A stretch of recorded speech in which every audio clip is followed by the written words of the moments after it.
What is up, everybody? Welcome on back to ESPN NFL Primetime 2002, week number 4, episode number 84 of Random Rosters. Thanks so much for hanging out. Hopefully we have a good slew of games for you.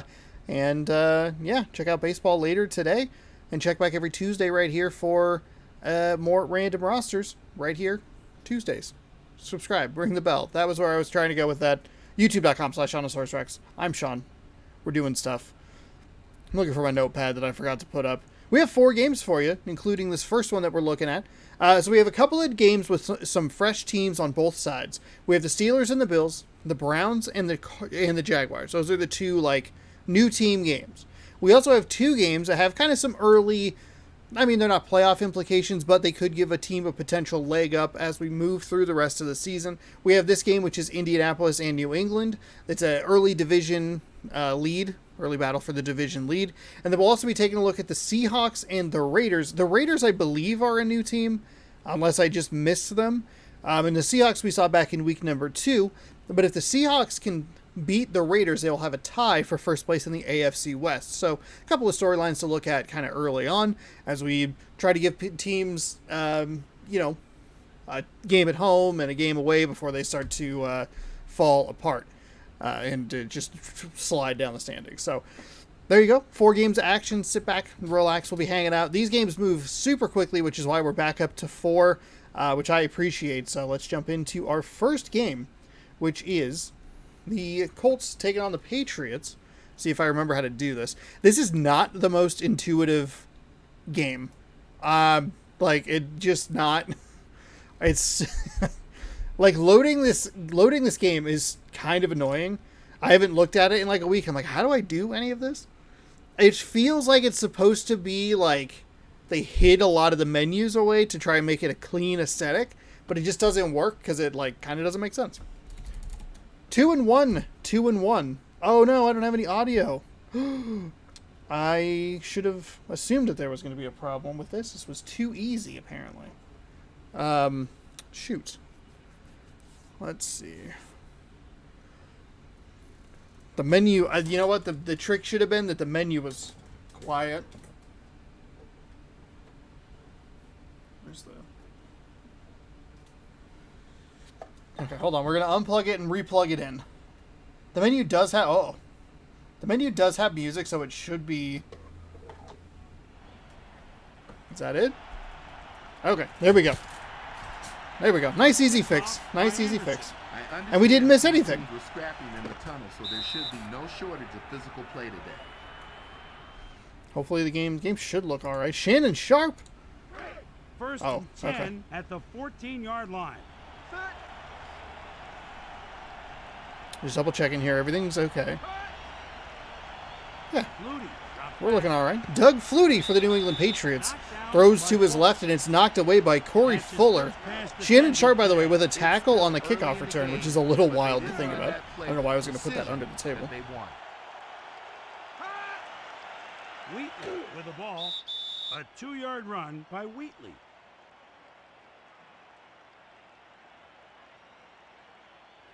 Third and 7 at the 17-yard line.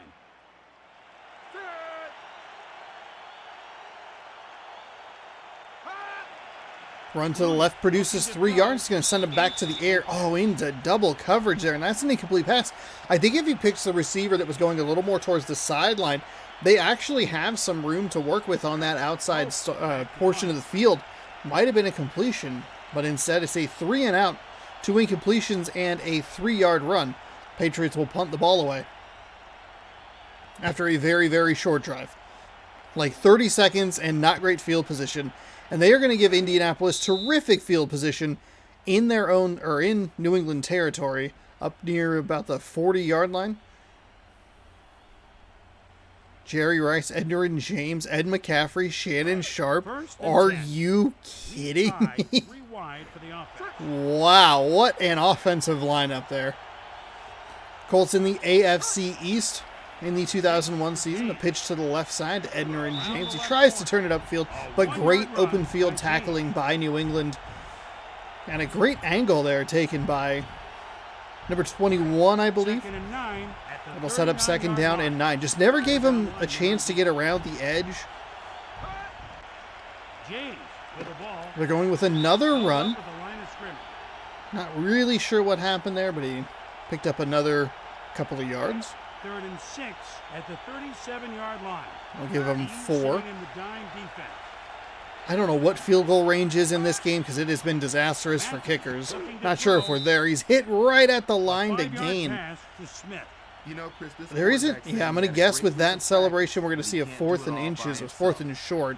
Here comes the field goal unit. Oh, and they're just going to kick the field goal. Gary Anderson, who is his 20th pro year was 2001. Dropping The quickly. kick is up, and the kick is no good. no good. It looked like it might make it, but just not enough leg. I could not figure out if that was going to get over the crossbar. So New England's defense does a nice job to hold what feels like it should be a just monstrously good offense in check, but I'm not sure who their quarterback is. Maybe they were up too late last Field goal night. miss helps, and that'll give New England the ball back with pretty okay field position, but a very nice run there to get into Indianapolis territory and set themselves up with a 1st and 10. There's a run stopped by Corey Fuller, already 2 tackles in today's game. 2nd and 6. 2nd down and 6 from under center. Offset I formation. A couple of receivers split to the top of your screen. Flutie drops back. Float pass right side. It's incomplete. Way too early on the jump there. It looked like a pretty good throw, but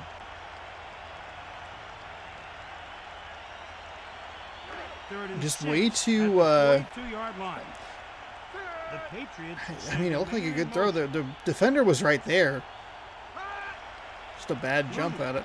Flutie throws left side, finds a man over the middle, hit immediately, but holds on for 1st down yardage. Rob Moore, 11th year out of Syracuse. 1st and 10 at the 33-yard line. 4 down linemen on D.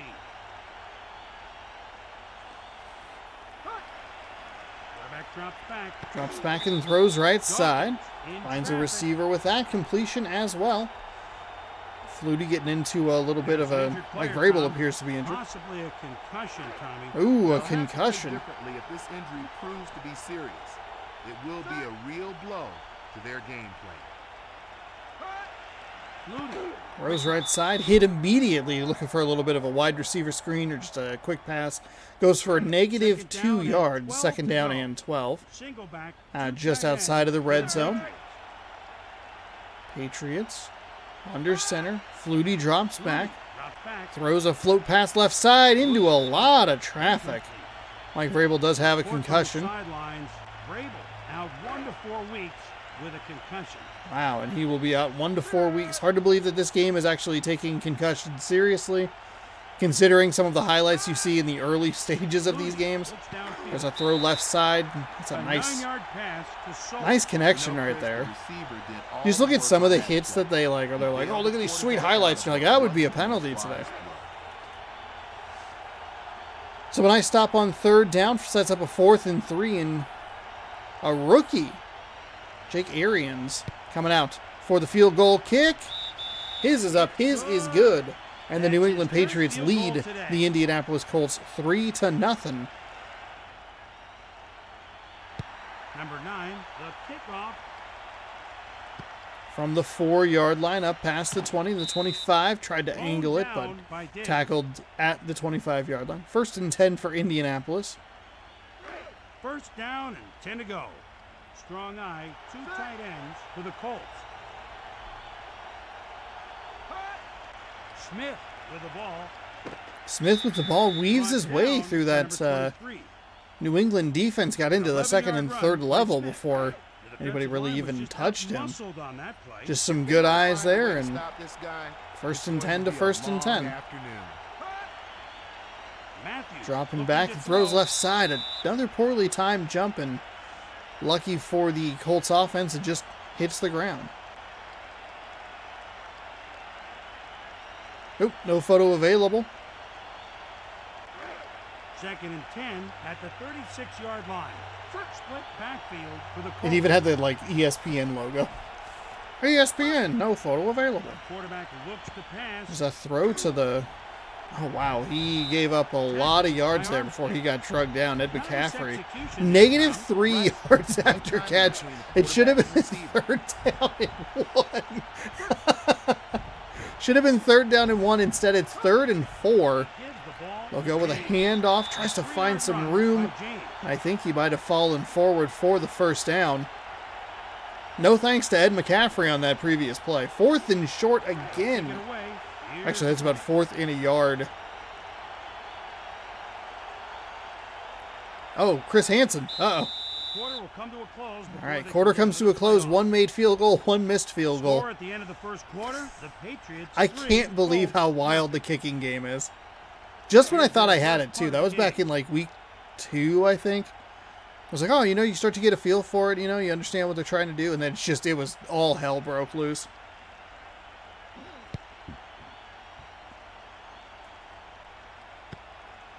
Kick is away. He'll get it up to the 20. Oh, a fumble. It's returned up past the 20. That was such a weird play.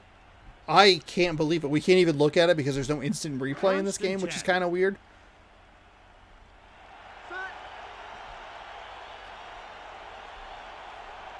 So a fumble on the punt return is going to set Indianapolis up inside the red zone. They'll give up a couple of yards there. James not able to get around the corner. Seems like this Patriots defense does not respect this run game, or this pass game, excuse me. So they are just selling out to stop Edner and James. Pitch to the right side. Again, not really working. He'll get back to that not great line of scrimmage. 3rd and 11. Maybe they'll give him a yard there.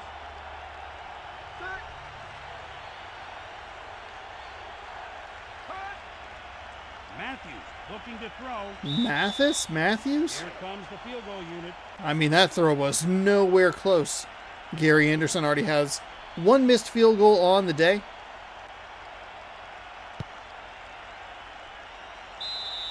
That one stayed true. That's his first field goal today. And the fumble on the punt. The punt return yields 3 points for the Indianapolis Colts, all knotted up. A field goal apiece. A real barn burner we have here. Tackled by Harper. There's a man Nick Harper appears to be injured. Limbs to the sidelines, but under his own power. That's a good sign. He's off to get x-rays. Let's hope it's not too bad.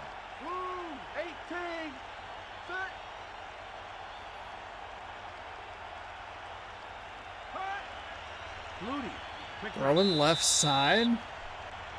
There's nothing doing. This New England Patriots, the passing attack in this game is not great with the CPU. It feels like they're just jumping at everything. Throws. There's a nice reception that time. It's like the game heard me. Samari Roll with a tackle on that one. Hold Achilles for Harper. Achilles tendon by Harper. Should be out 2 to 4 weeks. 2 to 4 week long injury. 3rd down and 3 after a 7-yard snag. Flutie drops back, short pass into the flat, and that play worked pretty well. Got it to him quickly, and he was able to make a move. Kenyon Rambo. I think he needed 3, and he picked up 4. 1st down and 10.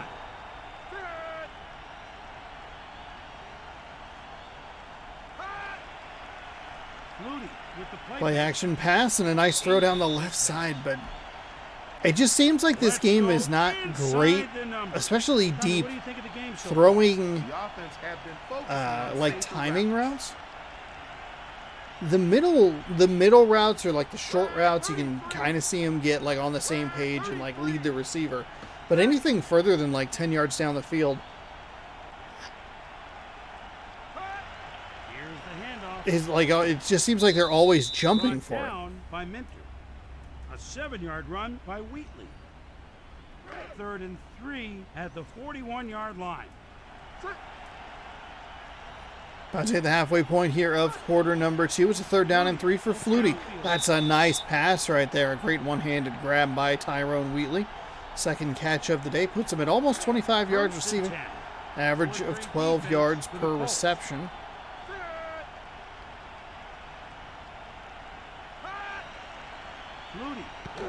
Flutie throws and finds, I believe that's Wheatley again. 48-yard line. That's a 1-yard grab. Second down and 9. To go.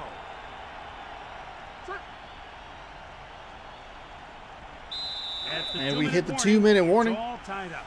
Knotted at 3, a second down and 9. The Colts defense doing a very good job at making this Patriots team take a long time to get down the field, right? Like, they're not giving up the big 40-yard play. They're giving up, like, short chunks, maybe 13 yards, maybe. And they're doing a really nice job at making New England take every down that they take every down to get a first down. That was a 3rd and 5 conversion. Obviously, as a defense, you want to get off the field on 3rd down. Not looking to give up those conversions, but you're just making them. You're making them have to make a lot of positive plays consecutively, which gives you more and more opportunities to force them into a mistake. It's not a 2-play or 3-play drive that has big bombs and you get caught on your heels. Feels like you're playing pretty well defensively. You just like to amp it up a little bit on 3rd down. 3rd down and 8. Speaking of 3rd down, it's 3rd and 8. They had a really nice play on 1st down. And 3rd and 8's going to cause a fumble. Second fumble of the day for the New England Patriots, and that's going to go to the Indianapolis Colts. The turnover takes away even an opportunity at kicking a field goal and gives Indianapolis 62 seconds to work with on the clock before half. Matthews throws left side, nearly picked off. Not sure who Matthews is. Second down and 10. There's a jumping grab. Probably a good thing for the Colts that they didn't get that reception. They're either going to burn a timeout or they're going to use a lot of time just trying to get to the line. For not a very big gain. That's a nice grab and a quick timeout after that. I'm okay with that timeout usage. Up to the 43-yard line, 1st down and 10.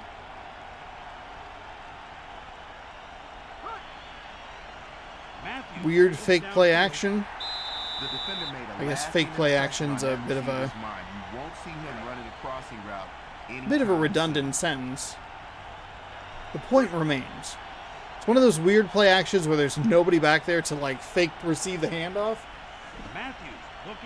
Matthews throws right side.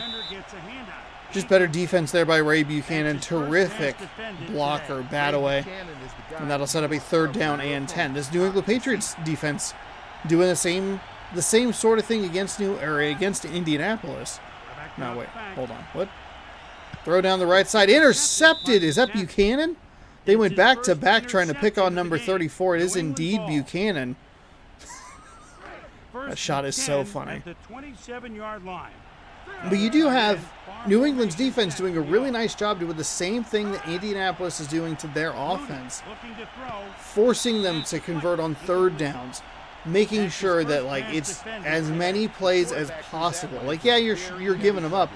But you're going to try, maybe baiting them into a throw like that. Force a mistake.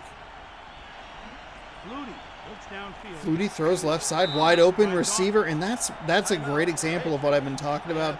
That throw, pretty good distance down the field, and it was high for the receiver. He didn't run under it and try to get any yards. He was free and clear. Oh, wow. The ball was delivered right there in his hands, and somehow it hit the turf, Chris.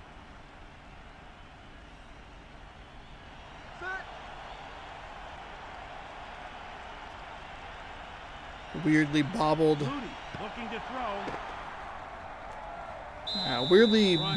Or tipped pass on that previous play.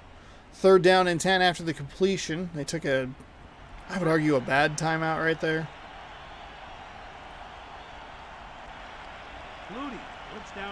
Flutie throws left side, tackled and drugged down.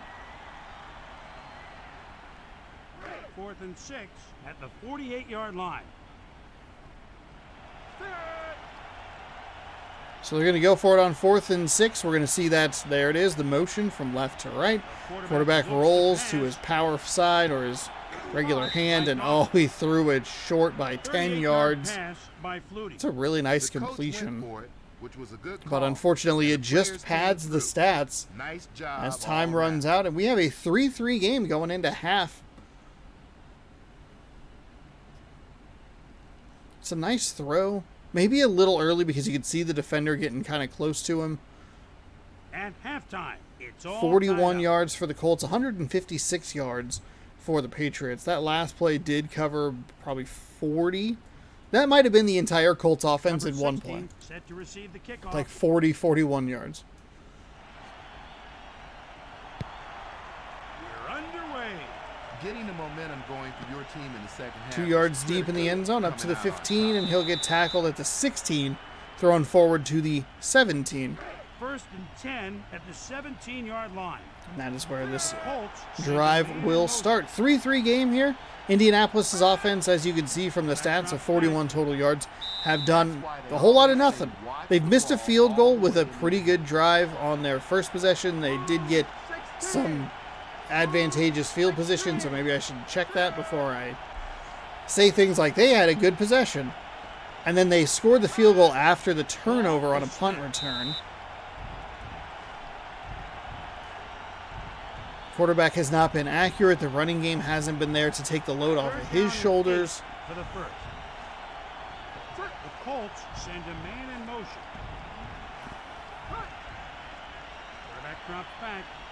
Number 9 throws well over everybody. If that defender on the back end for New England, if one of them took a step to the right, 2 steps to the right, or like 3 steps to the left, you're looking at maybe an interception.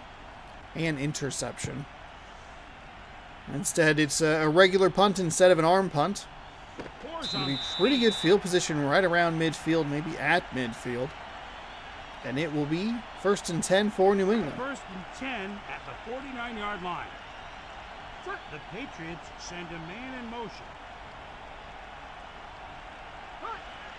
Pass play. Flutie throws right side, and oh, he had a receiver, but the receiver just could not keep hold of it. 2nd down and 10 from the 49.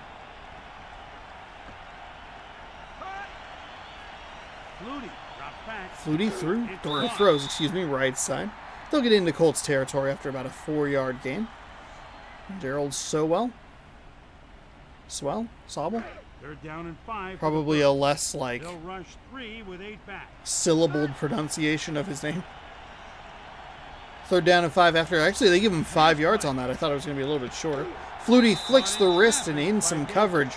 Finds a receiver. Actually looked like that Colts defense. Colts defender had timed that jump pretty well, but 1st and 10. Nothing doing.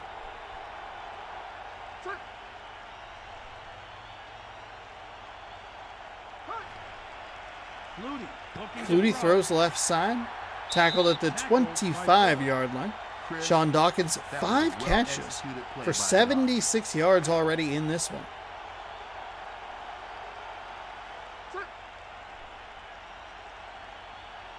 Second down and 3.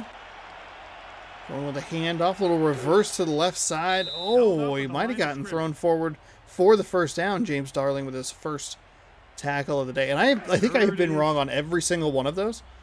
It is 3rd down and short. The blocker on the outside did not hold his block long enough. He'll get the first down and more. A 3-yard run for the first down. Tyrone Wheatley looking good in this one. First down and 10. At the 18-yard line. 4 down linemen on D. The pitch out. Pitch right side. Dropped back in the backfield.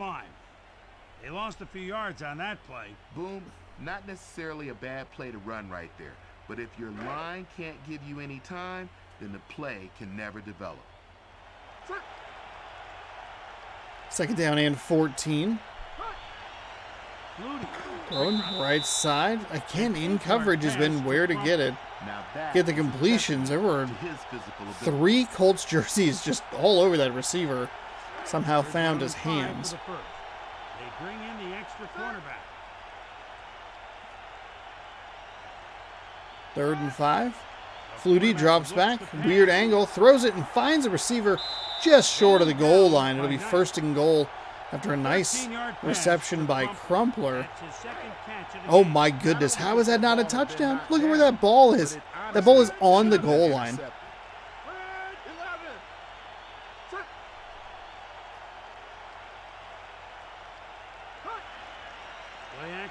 Flutie with a play action pass, throws and finds a receiver for the touchdown. It's Wheatley paying off the drive for 6. Went with that play action pass to him. Found him in the end zone. Looked like it was 2 receivers in the same area. You could probably call pass interference. It looked like he engaged that defender to push, defender to push him away, but no flag from the official. It's good for 6. And that makes it a 7-point game. The kickoff. From the 4 up to the 20, 25, 26-yard line perhaps. 1st down and 10 to go. 4 down linemen on D.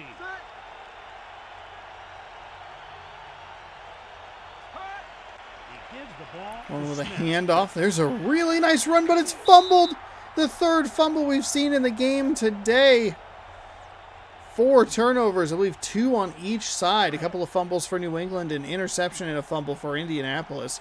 And that was a terrific run to start that drive, and just butterfingered the ball out of his hands. And there are no passes on the sideline. If you make a turnover, you're getting yelled at by the coach.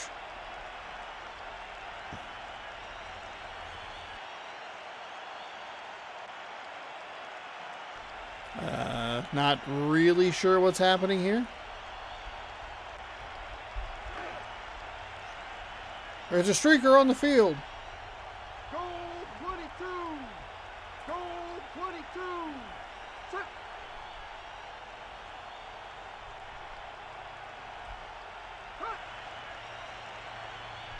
Flutie and the Patriots perhaps wasting a little bit of time, I guess, but...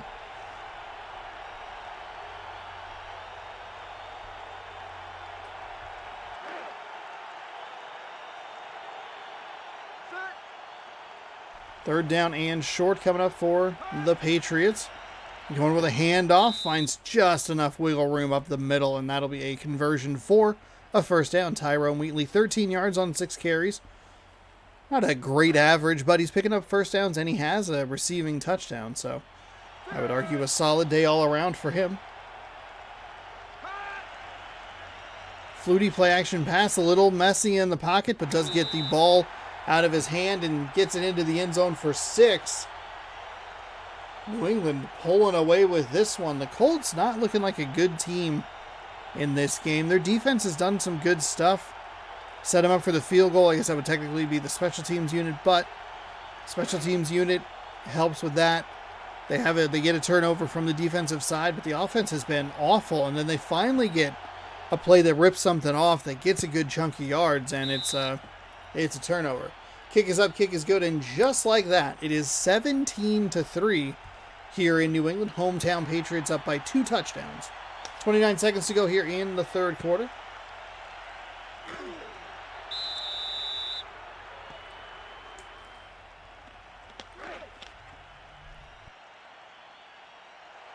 Kick return logic obviously could use some work.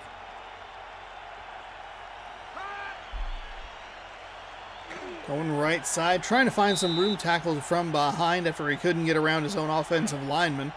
Gain of 3 sets up 2nd and 7. Colts got to come away with the touchdown on this drive. Throw down the right side, finds a receiver, and he gets clobbered as soon as he grabs it. Out to the 45-yard line. That should be the final play of the 3rd quarter. Monster 3rd quarter for the New England Patriots. Taking a drive down the field for a touchdown and then cashing in on the turnover.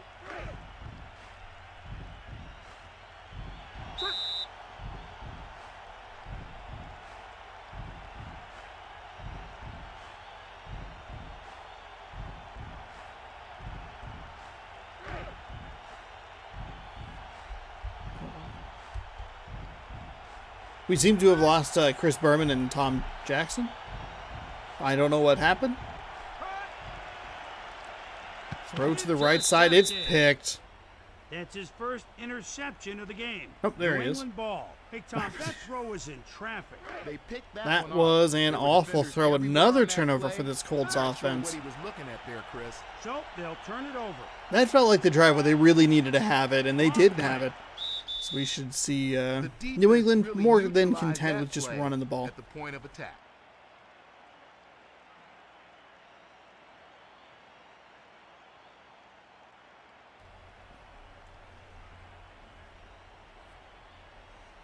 And that is what they're going to do. They're going to just start milking clock here. They're up by Second 2 down and touchdowns 10 late to in go. this one. 4-3 defense for the Colts. I mean, early in our fourth quarter, but late in most fourth quarters, this is what you want to see the team do. Ball As long as you're rooting for them. Sure, you hate it if they're at the 39-yard line. not the team you're rooting for.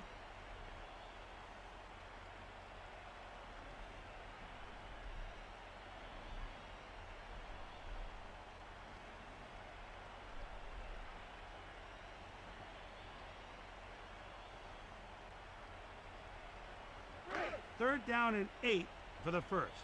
Single back, 2 tight ends for New England.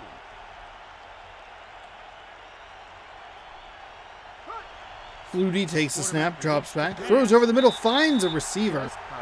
And another third down conversion for this New England Patriots offense. That should just about do it for this one. I mean, Indianapolis, they had one shot there. I feel like I keep extending their amount of time that they have to okay, if they could have done this, then maybe they could do it. But at the 43-yard line. they cannot get off the field on third down, and it is devastating to watch. Pitch to Wheatley. New England going to be among the top teams in the American Conference. Wait, what? I was a little bit in baseball terminology there. In the AFC East, there's the correct thing that we're looking for.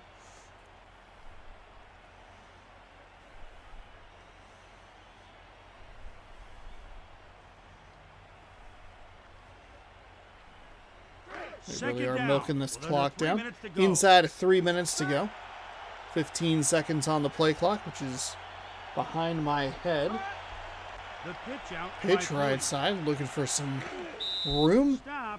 Tries maybe a bit of a spin move there, but tackled.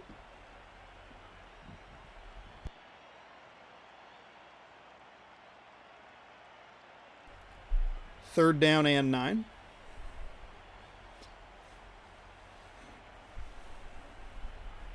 They should be able to take this down to the 2-minute warning. And with the Patriots' luck or skill that they have had on third down today. 3rd and 9 at the 42-yard line. They're really going to spread the field. At the 2-minute warning. There's your 2-minute warning. Lead by 14. Really, really nice drive by New England. They don't even have to score any points. They just need to milk this clock to make it impossible for Indianapolis to come back. New England finally gets off the field, or New England, excuse me. Indianapolis finally gets off the field on a third down, but it doesn't matter because it's far too little too late.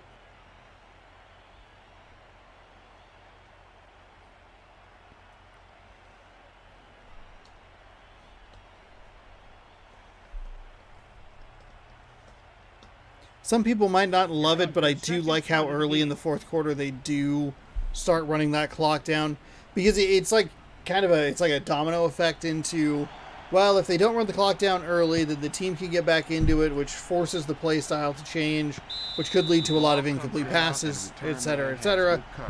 A nice bit of containment by the kicker. All right, that was a scary sound. Instead, they start milking it early stages, fourth quarter here for us. 4.5 is about where they had it. The jumping grab is completed out to the 15-yard line. Clock is moving, under 70 seconds to go. TJ Hushmanzada with a 4-yard grab out. Down to a minute. Matthews throws left side, batted away, incomplete pass. Third down and 6. Boom, at some time the quarterback is going to see film of that play and realize how badly he failed to see the open man. Pass play. They can't bring him down. Timeout. James tried to make a beeline for that sideline, but the New England Patriots defender clotheslined him and, well, hit him with his shoulder. It was a good tackle right there. Matthews looking to throw. Throws left side, finds a receiver. He's off to the races inside the 50, the 20, the 10, 5, touchdown. Touchdown Indianapolis. That has got to double their offensive output through the first 3 quarters on that play alone. An 80-yard pass. One of your playmakers the opportunity to score.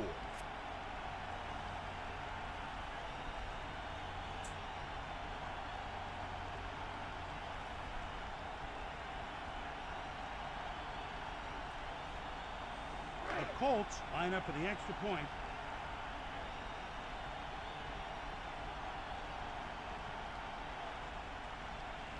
Now, Indianapolis is going to have to go for an onside kick. His first extra point today.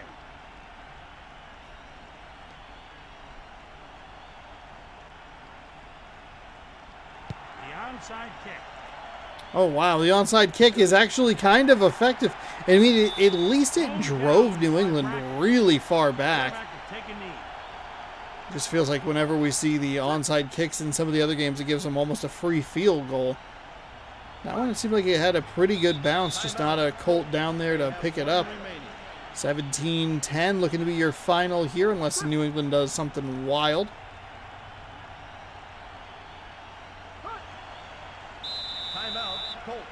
Oh, they still had... Wow, Edner and James... How big is that tackle now?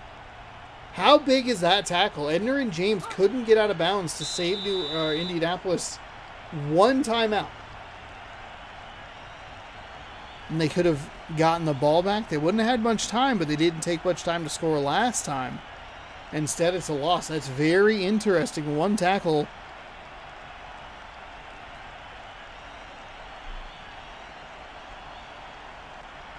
Unknowingly really shaped the end, the way the rest of this game would play out.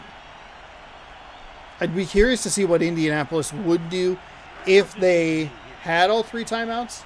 Would they have gone for the onside kick? Would they have kicked it deep? Took one extra knee just for fun. 8th-year pro for Doug Flutie, out of Boston College. Go to 3-1. So this is Chris Berman for Tom Jackson. There you go. We are off to a start here on ESPN. For today's games. The Indianapolis Colts take down the New England. Nope, that's not correct at all. Hello, Sean. Did you watch the last game? The New England Patriots take down the Indianapolis Colts 17-3. We are going to move on to the Steelers and the Bills. Actually, just double check here.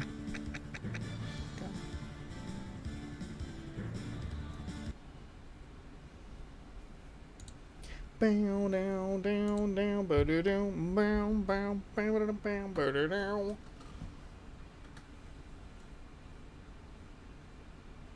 Pretty good game to start the day.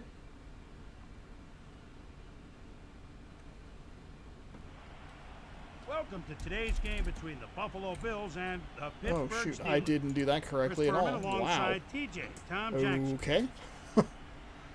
How do these two teams match up, Tom? The Buffalo Bills enter the game in second place of their division. Defensively, they're currently ranked 6th in the NFL at stopping the run and 14th when it comes to defending the pass. Meanwhile, the Pittsburgh Steelers come into this game in 4th place of their division. Defensively, they're currently ranked 26th in the NFL at stopping the run and 2nd to last when it comes to defending the pass. Thanks, Tom.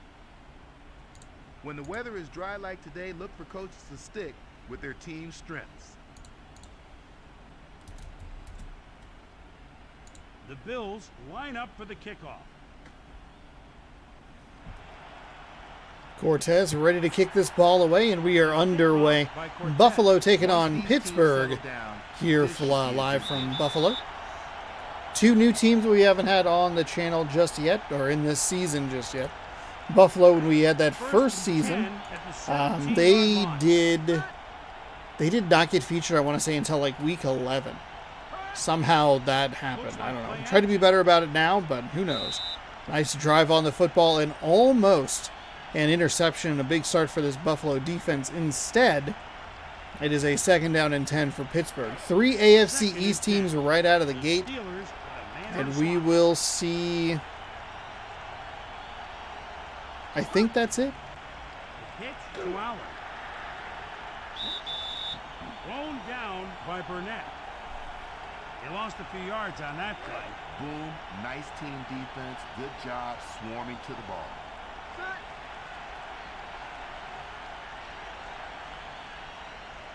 Bledsoe looking to throw. Oh wow, Drew Bledsoe playing for the Incomplete.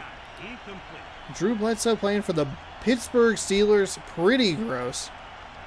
As we take a look at this defensive unit for the Buffalo Bills. Slow start for these teams so far today. 7-yard loss for Pittsburgh and that they could not get out of it.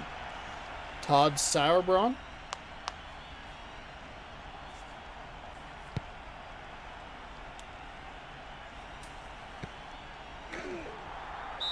And a quick start for the first team's possession leads to good field possession for the second team who gets the ball.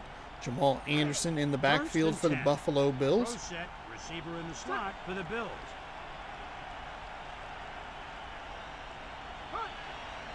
The Pitch out right by side. Burnell. Tries to find some room. Does a nice job trying to get around the outside, Tackled by but number 23. just a little too indecisive. Second and Once he 7. tried to, or started to get ready to go around that corner. So 2nd down and 7. Quarterback drops back. There's a nice throw over the middle, except for a better defensive play by Keith Lyle. That's his first pass. Nice defended pass today. defense on that one. Sets up 3rd down and 7. And I believe we might have heard Mark Brunell. Throws left side. Incomplete.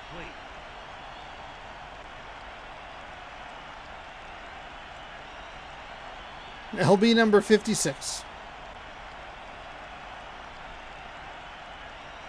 Here's their first punt of the game. Chris Moore, 12th year pro out of Alabama. Remember when Alabama was kind of like an irrelevant college school? It was not very exciting. How is he not out of bounds? How is he not out of bounds 14 steps First and before that? 10 at the What? 22-yard line. We have some NCAA March Madness 2005 mascot tournament shenanigans going on here. Let's find a little room left side, slam down after a short gain. And boy, this does not look like a fun field to be tackled on. I'm sure it's like AstroTurf or whatever awful surface it is.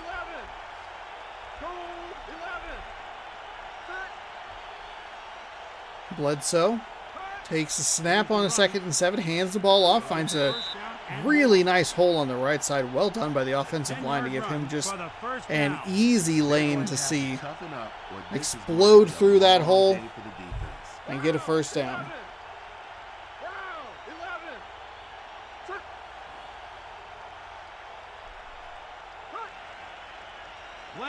Bledsoe throws left side into double coverage off the hands and incomplete.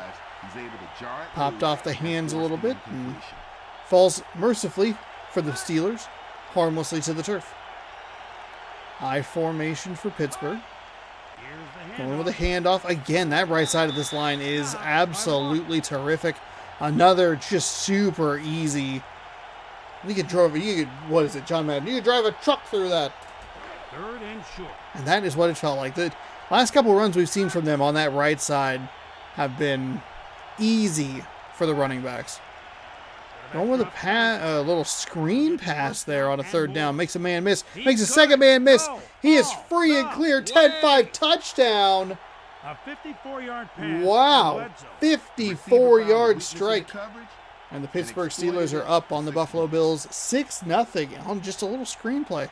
It's a nice block on the outside. Pushes them down. Bad angle and tackling by the first defender that tries to get a hand on him. Second guy, it looks like he kind of just slipped on a banana peel and fell down. Someone threw a little Mario Kart trap out there. The extra point attempt by Hall. And Pittsburgh with a very nice drive. Leads 6-0. Correction. 7-0. Good. That's his first extra point today. High and deep. Kick is away. 5 yards deep in the end zone, up to the 10. The 15, and he will get thrown down quite literally at that 15-yard line. William Thomas's first tackle of the day. First and 10. And Buffalo does not have great field position here. A couple of backs in the backfield. Brunel throws it right side, and they're going to lose about 7 on that one. We have an Apple Cup matchup here. I did not realize that we would, but 16 to go. They line up in the eye. Washington State currently winning 7-0. There's a nice handoff. Again, the right side of both of these lines doing a very good job of parting the defenders, making an easy lane to run through. Hit it, explode up the field. It was a good run, even though it is 3rd down and 9. Brunel drops back, throws right side, finds a receiver for a nice conversion. It's a really good conversion for the Buffalo Bills, who they haven't really shown a whole lot offensively. Not a lot of opportunities to, but... First and 10 at the 36-yard line. The D playing the 3-4. First and 10 for Brunel, who throws right side, a leaping receiver, or a leaping grab by, that's who I thought it was, Joey Galloway. Their quarterback has to be the key. They have to throw the football to establish their running game. They'll give him the first down, probably because I didn't say anything about it. There's another nice run, another nice gap by that offensive line. That time on the left side for the Buffalo Bills, Zach Thomas, longtime Dolphin, playing for the Pittsburgh Steelers in this one. Brunel throws and finds a receiver over the middle. Nice grab that time by Greg Clark. 6 yards on that one. First and 10. First and 10. High formation, receiver in the slot. Handoff to number 36. That's a really good defensive call by the Pittsburgh Steelers D coordinator. Sell out to stop the run, clog the gaps that they've been doing such a good job at creating, force a loss, 2nd and 11. Obviously a lot easier said than done. We're going to go right back to the run, finds a little bit of room, but it forces the way Anderson's running. Instead of going straight, like just downhill, he's kind of going at an angle. He's not like as authoritative with his running style. The stunts and shifts and changes that they're making at that line of scrimmage, at that attack point, have been good for Pittsburgh over the last couple of plays. 7-0 game here. Pittsburgh on top of Buffalo. 3rd down and 8 as we come back, ready for the second quarter of action. Inside the 40-yard line. Snaps and throws. Finds a receiver with a reaching grab up near the 30-yard line. And a really nice completion. I believe that's Jamal Anderson on the reception. First and 10 at the 30. First and 10. 31.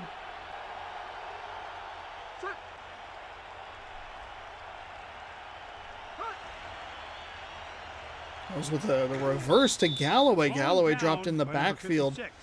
Just not a great job blocking that time. LB number 56, his second tackle of the day. 2nd and 13.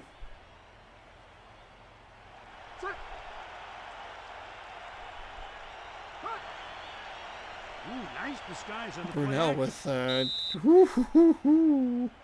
Brunel with not a very clean play-action pass and a really great break on the ball on the backside of the defense.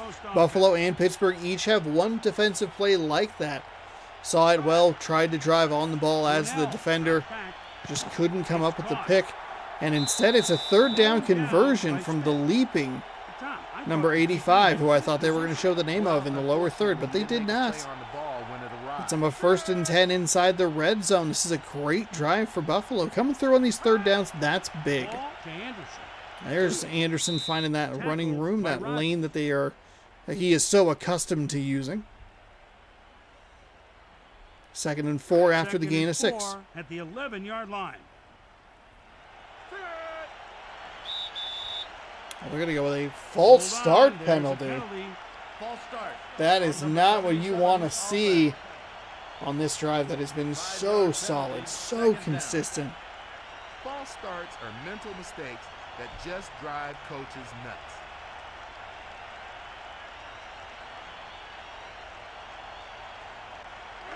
Second and 9. Pro set, 2 tight ends for the Bills.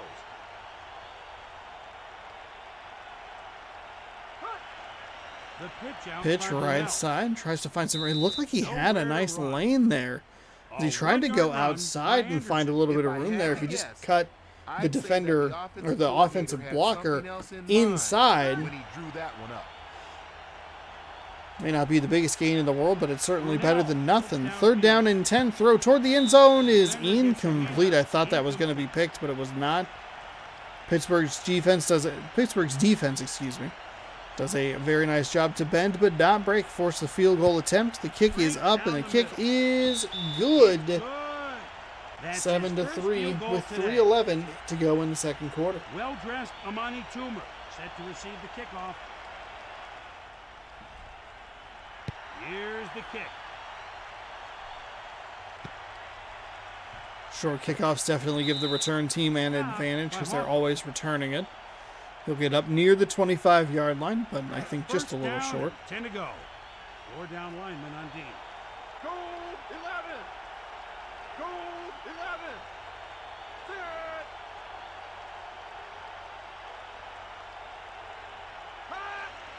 Allen with the ball. Big old mess in the backfield. Not a clean situation, but the run was very nice. A gain of 8 steps, 2nd down and 2. His offensive lines are doing a terrific job on both sides for a lot of clear running lanes. The Steelers send a man in motion. Bledsoe drops back. He throws the left. If you're going to throw, you have to protect like you saw there. Because of that protection, a quarterback Terrell Owens, oh my goodness. Pittsburgh, holy cannoli. I don't know if Terrell Owens is like Terrell Owens at this stage of the game, but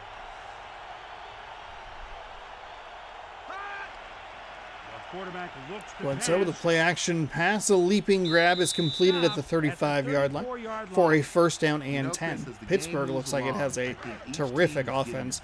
And they have the quarterback to orchestrate it too, to run it and actually complete passes, get into a rhythm, and score points. Unlike Indianapolis, which had like a lot of names that you go, okay, that guy, okay, all right, I recognize it.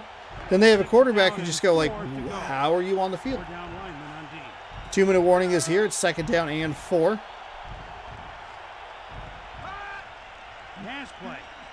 Throws right side, finds a nice completion inside, or Amani Toomer, who might have actually played for the Bills in that photo. A 1st down with under 2 minutes. Does it qualify as a nice catch inside of traffic or in traffic if they catch it consistently? 1st down and 10. Bledsoe with quick pass out to the right side. Jimmy Smith will pick up 3. 3-yard pass to Smith. And a 2nd down and 6. So kind of a weird number because 10 minus 3 is 7, not 6. But it doesn't matter. Football works by its own math. Into the corner of the end zone, and if he throws that ball sooner, it's a touchdown. He was wide open. You got to break it towards the outside. He had no reason to throw that ball toward the backside. Bledsoe throws and finds a receiver. That one's completed. And Buffalo is looking good here. 13-3 in the second quarter.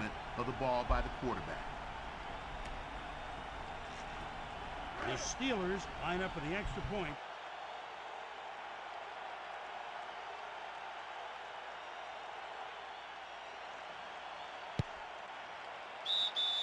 And it's good. That'll be 2 extra points today.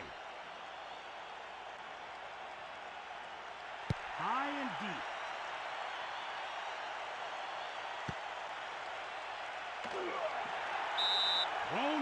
Tackled and brought down by Darryl Pounds at the 15-yard line. So 1:13 to go here. Buffalo needs points.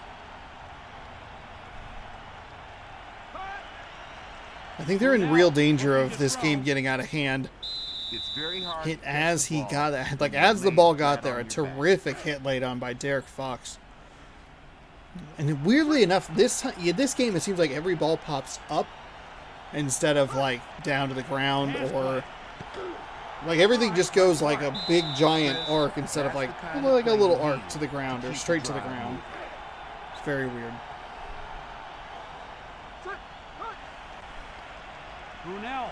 It's a nice throw to the flat, but a little too late on that one. I think that throw has to just be a little quicker to try and get him while he's in rhythm, while he's running, but you got to give him room to turn upfield. He's not turning on a dime for you. That time he just ran straight out of bounds and lost 4 yards. There's a nice throw, and I thought it was going to be a grab. He had exactly what he was looking for. Oh, the defender did a great job to split the defense, or the receiver, excuse me, did a great job to split those defenders. They're going to throw to the flat to Anderson, who's going to, for some inexplicable reason, run out of bounds. What happened? He almost had that. Was that not going to be at least competition for a first down? Instead, they saved Pittsburgh a timeout, a team that's already torching them on the offensive side. Oh, no. First and 10 at the 35-yard line. The Bills line up in an 8-man front. The quarterback looks to pass. Throws and finds a receiver outside. Second and 15. It's a 5-yard loss. Backs the line with 8 in the box. There's no reason you should be throwing that kind of pass on a 1st and 10 in this scenario. It's caught. I would argue that that's an even worse pass. Nice timeout by Buffalo. So 3rd down and 17. This is the kind of down and distance that you need to get off the field with.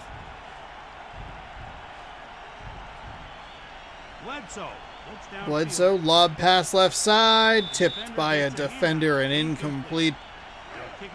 That Pittsburgh Steelers logo seems really large on the helmet, which is interesting because in like I think NFL Fever 2002, that one also had like a what seemed like a gargantuan Green Bay logo. Tackled at the 43-yard line. That Steelers logo seems particularly large.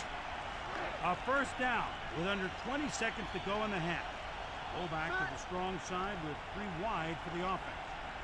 1st down and 10. Pass play. Deep pass left side into double coverage, incomplete. Keith Lyle with another pass defense. The knock on Darrell Russell is that he takes a play off now and then, but when he's on and firing, there aren't many people that can stop him. Brunell throws left side into between a couple of defenders. They'll take a timeout with 7 seconds to go. All right, look for the shift from the left side of the formation to the right. Here it is.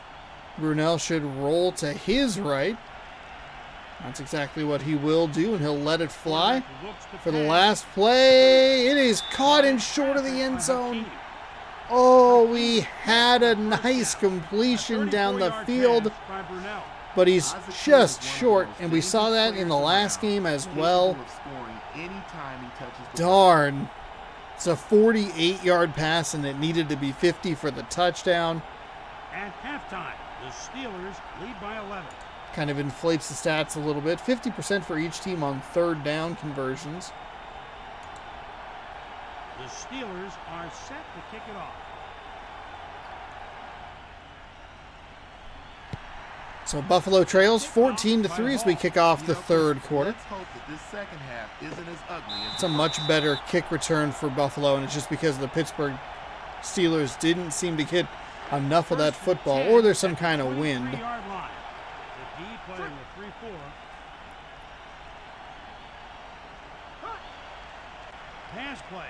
Throwing to the left side, looked like maybe a screen that was just a very late throw. A late throw that wasn't particularly accurate either. Clean off the line, beat the defender to the pass target. There's a throw that's a little high. to Jamal Anderson. His 5th catch of the game sets up a 3rd down and 1. And just a little off for Brunell out of the halftime break. It seemed like it was a screenplay on the 1st and 10, but then he kind of overthrew the ball to where the receiver, or the running back, I should say, was too far forward and couldn't set up the blocks and follow him. And then you have that play on 2nd down where the throw's a little high, so it causes a jump instead of being able to just kind of grab it and go. And then a weird deep pass on 3rd down.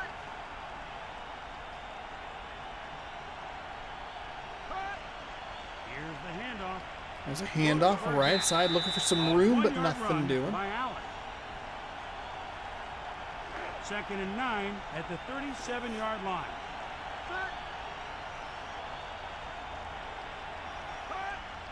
Second and 9, looking for running room off the right side. Finds it, goes all the way around the offensive line. Typically, the most successful runs during this game have been actually between the tackles. But that time, it's a really nice run off the right side. Going with a jumbo package right up the middle, and just too much clutter in the way. Burnett Burnett is going to get credit for the tackle on that one. Needed 3, got 1. It's 4th and 2, and Pittsburgh's punting the ball back. Big stop by the Buffalo Bills defense, who can keep their team kind of in there, or keep their offense at least in this game. It's a short return because the punt coverage is not good in this game. 1st and 10. Split back. 1st and 10 from the 26-yard line. See what the Bills do, and if they can alter their quarterback's rhythm or timing. We're going to go right back to him. It's a terrible throw for a loss. What was that? 2nd down and 17 to go. The D playing the 3-4. The Buffalo Bills play caller apparently looking at the play sheet upside down. Galloway's going to pick up 5. 3 catches for 42 yards. It's a 3rd down and 6. 11 yards. Brunell drops and throws to the left side. Nice completion to a reaching receiver. Number 82 is going to pick up the 1st down. Fred Baxter. First catch of the day for him. Perfectly positioned for the catch. Brunell drops back. Brunell to the left side again, looking for Anderson. 12-yard pass by Brunell. 6 catches on the day for him, 31 yards. Looks like that is his long. Versatility that most running backs don't possess. Brunell looking for maybe another one of the backs out in the flat. Let's go. Finds a receiver. The Bills short right, -1 yards. Gross. Anything stand out to you in these stats, Tom? The offense haven't been shy airing out the ball. Going to go with a pitch to the right side that time, but well read by the Pittsburgh defense. Drove on the ball and a nice tackle. To make that tackle for a loss. Brunell drops back. Missed a man over the middle. He had who he was looking for with not a whole lot of coverage around him, but it's an incomplete pass, and the punter Chris Moore will come out and kick the ball away on a 4th and 7. Pittsburgh's defense coming through pretty nicely in these last couple of drives to make sure that Buffalo doesn't have much of a shot to get back in this game. At the 15-yard line. 1st and 10 from the 16 for the Pittsburgh Steelers. Going with a run and just nothing doing. It looked like he was going to have that lane on the right side that was going to open up nicely. He was going to just shoot through it, but too much clutter. And that'll force 2nd down and 10. Pittsburgh might be already starting to run the clock down. 2nd and 10 at the 16-yard line. The Steelers send a man in motion. I formation as the man moves from the right to the left. Pitch left side. Fumble! Fumble! And it's going to be returned by the Buffalo Bills. It doesn't do a great job of showing who recovered what. Another man getting yelled at by a coach. It's 1st and 10 from the 12-yard line. Buffalo has to come away with a touchdown here. A field goal is unacceptable. The question is, do you go for 2? Tackled at the 13-yard line. 2nd and 11. Looks like play action. Brunell with a play action pass, rolls to his right, throws back across his body to a spinning Galloway. Tackled by Lyle. You know, Chris, the D was just not ready for that play. Who picks up 8 and sets up a 3rd down and 2. Brunell drops, throws, a nice receiver. A nice route by the receiver, Joey Galloway, and he is going to pick up a touchdown. As I learned how to say words, you can see that route as it was developing because of the angle there, and you can see him drive up and just a really nice break towards the outside. They are going to go for the 2. I agree with this call. Throws left side wide open. 14-11, Buffalo. That is an excellent job of taking advantage of the turnover. Scoring the touchdown, and another nice play call and play design. That guy, he was open. It felt like Brunell just could not miss. I'm sure he would, or could, I should say. The Steelers send a man in motion. But that is an open man right there. Bledsoe throws to the right side, finds a receiver who's clobbered immediately. It's a solid gain past the 20. After a big gain by the offense. 2nd and 2. 2nd down and 2 to go.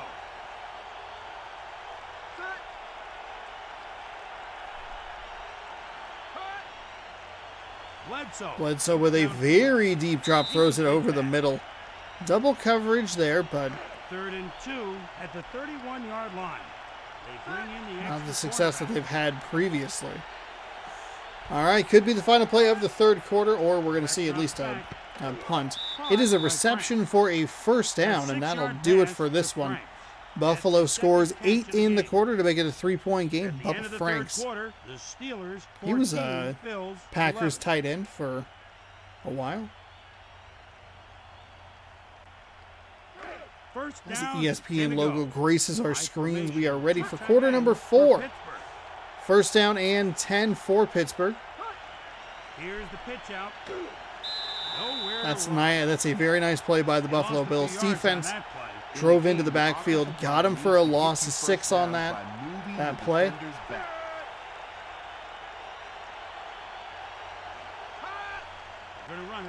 Second and 18, trying to find some room off the left side again. Just a really nice hole opened up where they're not getting contacted until the 2nd level. Consistently. Not every time, but consistently.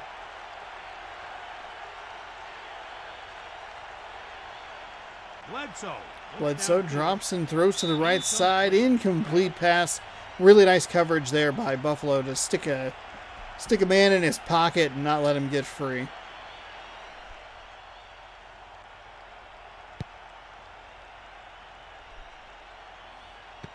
Kick is away. He returned it from the 25-yard line. A spin move.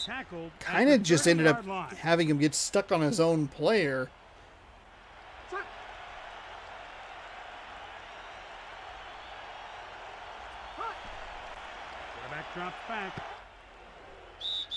Hit, and that ball pops up. Incomplete. 2nd down and 10 to go. The D playing a 3-4.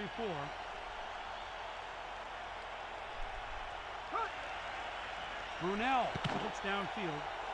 Holds on to that ball as he is hit by the defender. 3rd down and 6, under 4 to go. Buffalo's defense has done a tremendous job. Buffalo's defense doing a tremendous job to keep this team in the game. Oh, that's a one-handed grab. He's free. 10-5, touchdown. Joey Galloway. That's what I'm looking for more in this game, is this kind of pass here. Doesn't have to be the cool one-handed reception every single time, but it's a beautiful throw by Brunell, deep down the field, caught Galloway in stride. Easy 6. Buffalo takes the lead.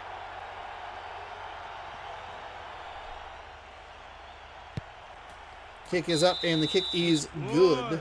15 unanswered points for the Buffalo Bills. 16 unanswered points? Deep kick. No, 15.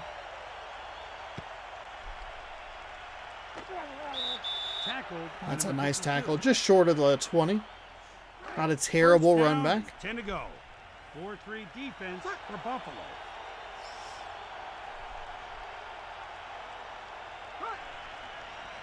Bledsoe. Bledsoe throws deep down the middle of the field, and he almost throws a pick. Second and 10. The only guy that got his hand on that one was a Buffalo defender.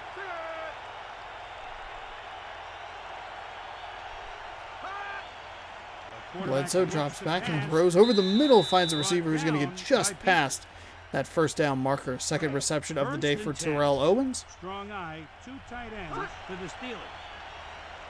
Frank Drops and throws over the middle, and he finds a receiver deep down the field. And I think the game kind of broke a little bit. They said the name before the ball was even really out of the hand of the quarterback.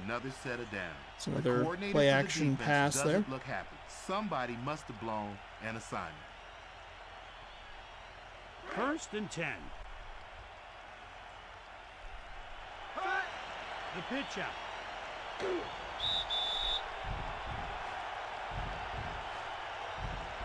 Holding on number 66. Holding on number 66, offense. 10-yard penalty, first down. First and 20. Back him up. First down and 20. The Steelers send a man in motion. Bledsoe. Oh no, all of that is awful. A penalty that sets them back 10 yards, and then you're looking at a short pass like that? That's going to go for -4. Oof. Second down and 24. I wonder if Pittsburgh would want to just consider punting the ball away now. A 17-yard pass by Bledsoe. You know, Chris, that was a fantastic throw, splitting the defenders.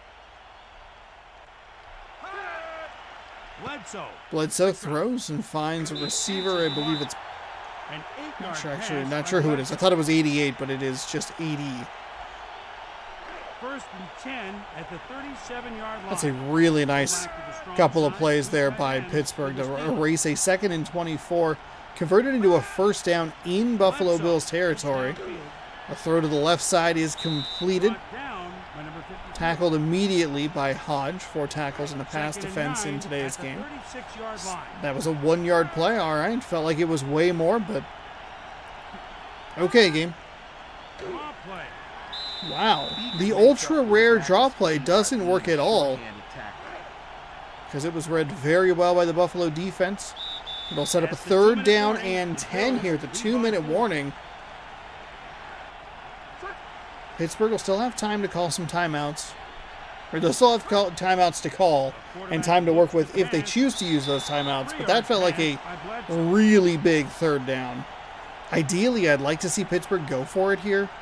I think, oh wow, they're going to go with a 51-yard field goal to put them down by 1. If they were to get it, oh, there's no way. There's no way. No good. Just a yard short. That's his first missed field goal attempt today. I can't believe they went for that. You got to play the field position game. To Anderson. Nowhere to run. I think on 3rd down, you look at 3rd down and 10, right? You go out and you say, look, this is 2-down territory. You get us 5. You get us 5 and we'll go for it. You don't get us 5 and we will we'll send the punt unit out. Then you pin them deep. The coverage isn't super great on the return team, so they don't get a ton of yards off of it. So you can pin them deep pretty well, or pretty easily. Use some timeouts, win the field position battle, and then try to go out there and score a touchdown that wins the game. It's a reaching attempt at a one-handed reception, but nothing doing for the Buffalo Bills. It's 3rd down and 11. Don't agree with the run there. Force Pittsburgh to use timeouts.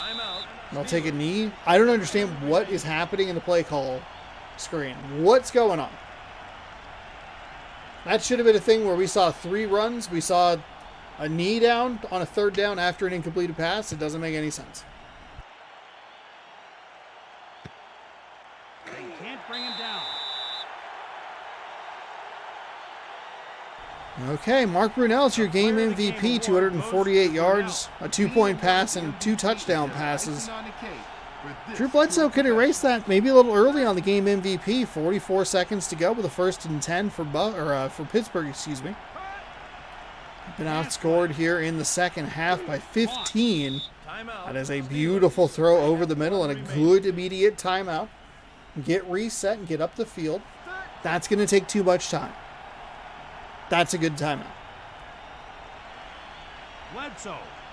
Bledsoe down the right side. An incomplete pass on a poorly timed jump by the receiver. Done through the air. Interesting stats so far, Tom. The offense liked to pass to the right today.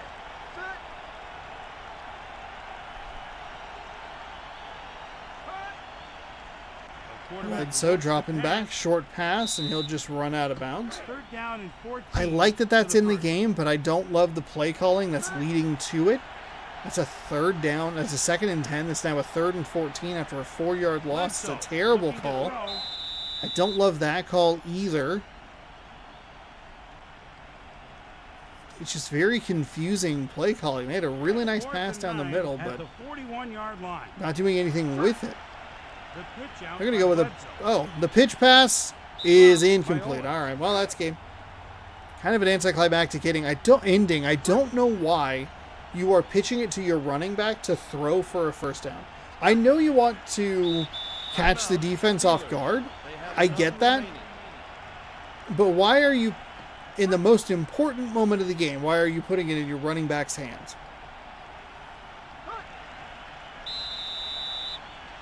Mark Brunell, negative 6 yards on 3 carries. He's losing 2 yards every time he runs the ball, which I'm sure the Buffalo Bills are just fine with. Buffalo comes from behind a 14-3 deficit. He's erased a 2-point conversion converted and an 18-14 win. I was kind of wondering if something like that was even possible. I think once you start getting to that 4th quarter, it's going to be really difficult for them, especially with the way that the computer uses the clock. But that's a good comeback. They started it early, and they got themselves back in the game. The defense did a really great job. They gave up 14 points, and then were able to hold them to nothing, and a missed field goal that was a terrible idea.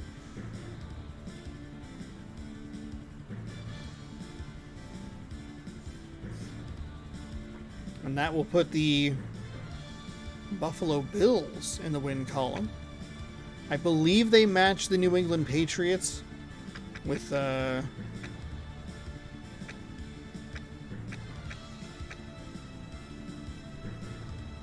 the AFC East.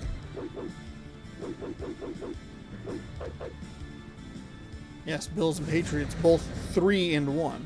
Oh, whoops. Hold on. Gotta do a quick load here.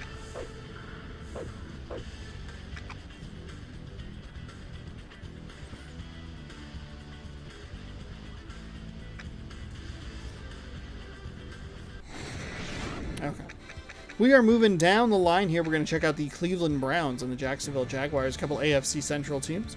I talk about it every season that we do this, and we're now in season number 5. The AFC Central / AFC North is usually the most ridiculous and absurd division that we have. Every year it feels like every team has a shot at the playoffs. The game might have actually... No, it's still going. Okay. Welcome to tonight's matchup between the Jacksonville Jaguars and the Cleveland Browns. Yeah, it feels like I'm Chris Berman, here with every time we do this, that North and Central division are super competitive. You love to see it, because it is fun to have, but you'd love to see maybe some of the other divisions be competitive instead of just watching Cleveland Browns football every stopping the run and 29th when it comes to defending the pass every week. Meanwhile, the Cleveland Browns come into this game in 4th place of their division. Defensively, they're currently ranked. Cleveland can make themselves or give themselves a good opportunity here to get more into the thick of the Thanks, AFC Central race. Jacksonville and Cleveland, neither team featured on or during this season just yet. So both a couple of first-timers here. I believe every game has... Oh, no, it doesn't. I'm sorry. These last games each have at least one new team, Indianapolis and New England, both featured earlier in the season.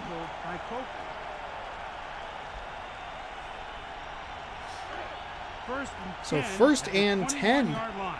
Cleveland with the ball first in today's game. Quarterback number 11.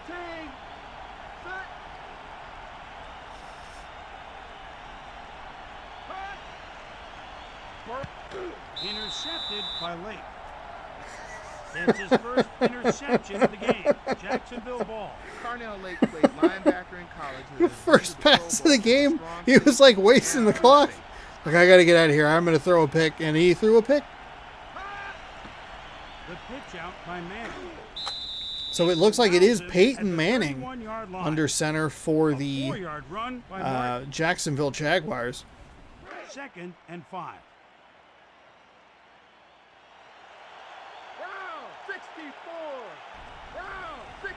And perhaps Curtis Martin in the backfield for this Jacksonville team as well. Offset I formation. They are going to go with a screen pass. That's what we saw in the last game, where it feels so delayed with the throw to the running back. That's supposed to be a quick play because you're going to get a penalty, or probably should get a penalty, for illegal receivers downfield, or an eligible man downfield. With the lineman running out to block, and then you see the quarterback take too long. So then the running back is outrunning the blockers, and then the throw is wildly far in front of the receiver, the running back, and then he's not even anywhere near the lineman. It is bizarre to see that happen a couple of times. That might be another one of those quirky quirks. Down and 4 for the first.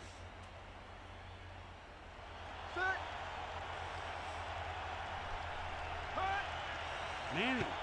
They're down in 4. Little wide receiver screen there. He's going to come up short of the line to gain. A 2-yard pass to Payton. It'll be 4th down and 1. They're going to go for the field goal. Olindo Mare from Syracuse. 5th year out of Syracuse. Kick is up, and the kick is good. At least 10 yards. That's his first field goal today. So Jacksonville does a good job to at least capitalize on the turnover with some points, though maybe you'd like to see a little bit more. Kick is away. And it'll be returned up to the 21-yard line. So let's see what this Cleveland Browns offense can really do. 4-3 defense for Jacksonville.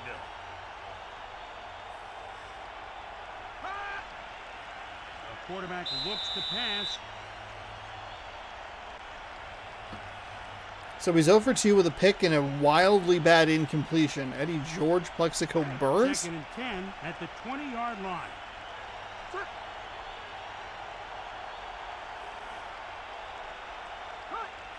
It's a run. Going off the left side. That's a really nice play. Eddie George for 13 yards. And maybe that's your game plan, Cleveland. You just go, hey, turn around, hand the ball off to Eddie George, and let him do the work. Steve Berline is the quarterback, and a couple of times now where we've seen like a couple of really good offensive pieces, maybe not in their prime where you would think of them, but you see some names you recognize, you go, hey, they're good. The guy kind of looks like Keegan-Michael Key in the friggin' substitute teacher sketch. Berline is, 10-yard reception, I think, finally completing the pass here. 1st down and 10 for Cleveland. But a couple of times now we've seen a couple of good pieces, some recognizable names, and then a quarterback that just does not feel like they can get it done. And we've seen Steve Berline show that he cannot get it done. Absolutely just cannot get it done. Raw play. Forced back of the line. This defensive front made a little bit of a statement with that push. 3rd and 10 at the 44-yard line.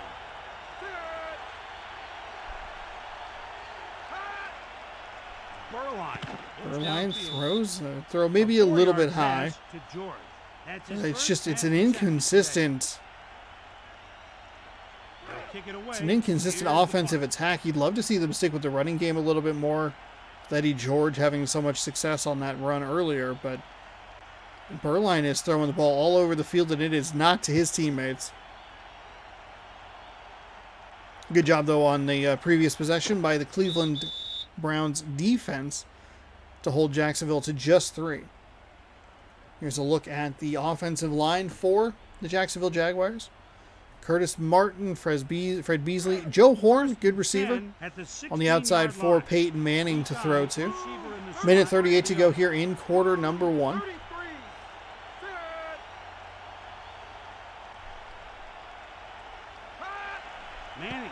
It's a short, quick pass. Somehow maybe found some room. Maybe they won't give him that forward progress. They'll give him 2 yards of it. Feels generous.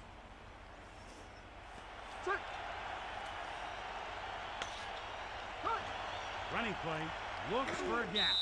A 2-yard run by Martin. Aaron Glenn picks up his 3rd tackle of the game already. 20-yard line. Strong eye, 3 wide. 3rd down and 6 for Manning and the Jaguars. Manning throws and finds that receiver with a one-handed stretch grab, but I don't think he's going to get it. He won't because they are showing the defense celebrating. 4th and short. Nice play. Just needed a little bit more.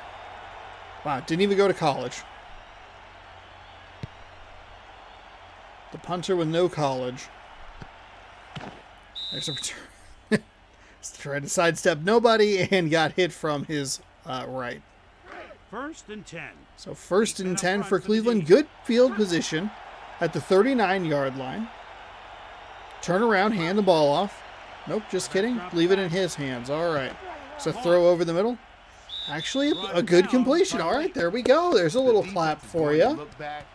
I appreciate when you throw completed passes and let that game clock run.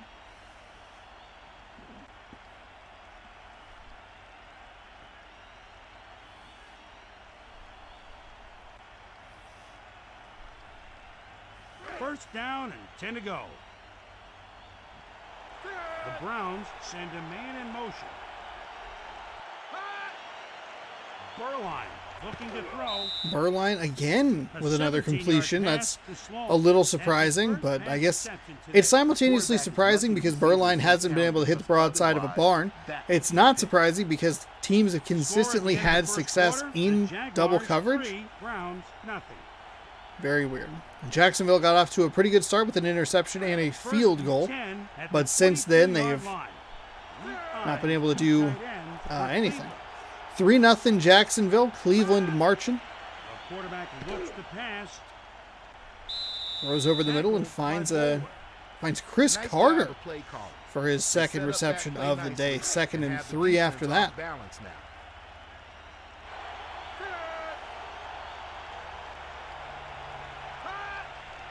Hand off. No, it's a pass. Burline throws. Oh my goodness, he had it in his hands, but he dropped it. It was a pretty good play action. It freed up the receiver on the back end quite well, but nothing doing on the receiving side of that. Burline throws and he's hit immediately. It pops the ball loose, and that will force Cleveland to settle for a field goal try. A 31-yard field goal attempt by number 9.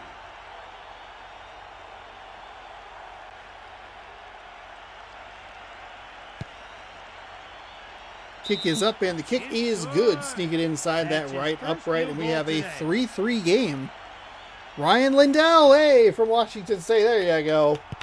Get some points on the board. Almost kicked it out of bounds. That got a little dicey. Hey, at least the angled kick was on the kickoff, and he didn't shank it to the right or shank it to the left. The only field goals we've seen missed today have been short, which has been really nice because they have been... Whew. Quarterback drops back.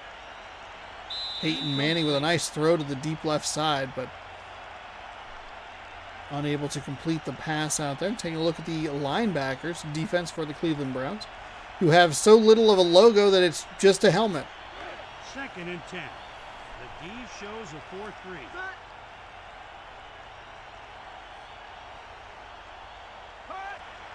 Manning, quick throw. I don't know why we are seeing so many of these passes thrown backwards. It is setting these teams up for failure. Yet again, we see another 5-yard plus loss.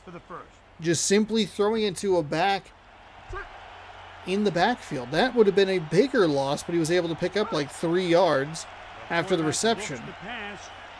Manning throws down the right side in one-on-one coverage, and the defense wins that time. I believe that's Glenn on the coverage. 4th and 16. Thought that was going to be Darren Barrett,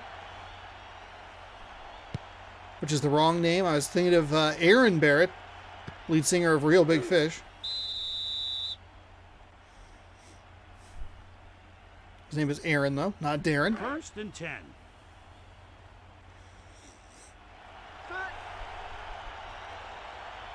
First down and 10 for this kind of feisty Cleveland Browns team. The defense has really found their way. And granted, you know, Jacksonville got really good field position after the interception. And it looked like they were going to move it in for a touchdown pretty easily, but they buckled down and held them to a field goal, and not a whole lot of movement since. Blown down by Price. 3rd and 6 at the 47-yard line. Jacksonville going to play a little bit like Indianapolis. 3 points off of the turnover and then just nothing else until pretty late in the game. A 5-yard pass. David Sloan coming up clutch there. Just gets the first down. And 10 to go. Pull back to the strong side. 2 tight ends for the Browns. First down and 10. Play action pass over the middle. A leaping grab is made at the 20, and he'll get a couple more yards before he's dragged down inside the red zone at the 17-yard line.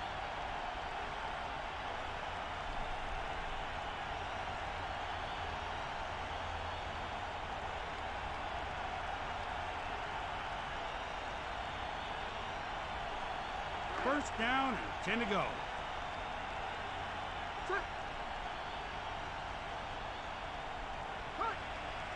Two-back set as Burline drops and throws to the right side. It was a really nice throw, but the receiver and the defender just stopped and went for the leaping grab instead of trying to run under it.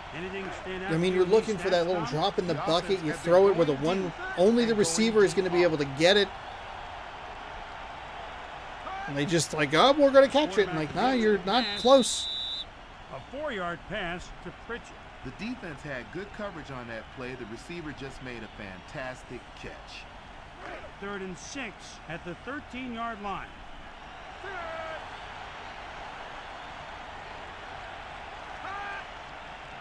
Quarterback drops back. It's a terrible throw by Burline. The receiver had nowhere to go. 2-minute warning, tie ball game. Except for out of bounds. Ryan Lindell, after the 2-minute warning, coming up to kick this one. Kick is up, and the kick is good. Nailed it again. That one was kind of drifting to the left a little bit, but stayed well and true. 6-3 Cleveland on a 2-field goal streak. 1 yard deep from his own end zone. He'll get up to the 20-21. A first down with under 2 minutes to go in the half. 4-3 defense for Cleveland. Manning, quick run. First and left side, a leaping reception is made. Out near the line to gain, excuse me. So he'll be a yard short. 2nd and 1. Plenty of time for the Jacksonville Jaguars to work their way down the field. See if Peyton Manning can get this offense clicking in a way that it hasn't been so far today. Curtis Martin's going to be dropped for a big loss, and Cleveland's going to use a quick timeout before this 3rd down. 2 timeouts remaining for Cleveland after the 2-yard loss. Manning drops and fires a really nice bullet. I like that pass. I like that play. It's a short drop. Hit that back step, let it rip, and found the receiver for the first down conversion. They take a quick timeout, and they're going to throw one of those awful plays out to the sideline. Aaron Glenn with a terrific defensive play. Drove on the ball, saw exactly what was happening. Forced the incompletion. Ideally, I mean, obviously you want to try and jump the ball, pick it, and I think he only has the one man to beat, but it feels like a pretty good second option. Force the incompletion and absolutely clobber a dude. All that checks out for a fun time. So 3rd down and 10 following a couple of bad plays by the Jacksonville Jaguars, and that is going to totally crush this drive. So 1:19 to go. I don't believe Cleveland used another timeout, so they have 2.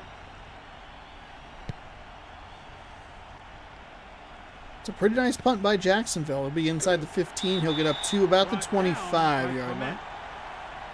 1:11 to go here in quarter number 2. Send a man in motion. Burline looks downfield. Burline throws to the deep left side, and it's again just a... I think this game's bread and butter is kind of the -8 to, 10 yards down the field. The quarterback looks to pass. George in traffic. And it's weird situations like that where it doesn't make sense. They're not running under the ball, but then they're in double coverage and they're coming away with a clean. It just... Oh, it's wild. We only have another 15 weeks of this, you know? Quarterback looks to pass. Steve Burline with a deep pass down the right side. R.W. McQuarters with a terrific defensive play to knock that one away. Sets up 2nd down and 10. Burline looking to throw. It's a throw to the left side, and Burline overthrows his own receiver, and it's intercepted. Second pick of the day thrown by Burline. Somehow Cleveland leads 6-3. Manning looking to throw. Incomplete pass. 2nd and 10 at the 24-yard line. Line up in the eye. Pass play. Passes to the left side and finds a completion past the 35. Joe Horn in his 6th year from, I don't even know, something HC. Manning looking to throw. 2nd down and Manning is not making good decisions here in the pocket. He's throwing way too many short passes that are going to burn too much clock for not enough yards. You have to get another 30 yards, and that would be a good start, except for it's a better defensive play by Walt Harris on the backside to knock that one away.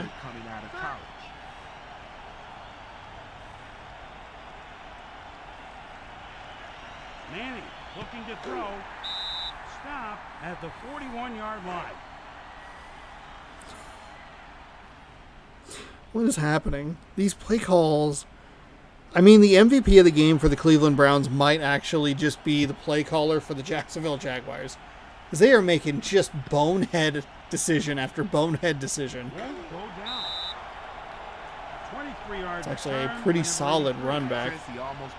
We'll set him up at the 27-yard line, excuse me. Pass play. I just don't understand. I don't understand. They know how to throw the ball deep, and they just choose not to. We won't even get the playoff. Okay, all right, well. 1 for 6 for Jacksonville and 1 for 4 for Cleveland on the 3rd down conversions. All of that checks out. Kind of a sloppy game, a couple of field goals. Or I guess a few field goals spread between the two teams. Cleveland leads 6-3, and he'll take it from halfway. Oh, wow. 5 yards deep in the end zone, gets a 30-yard return out to the 25-yard line. First down. That'll be 1st down and 10. Bring in the nickel package. Flag 18. Flag 18.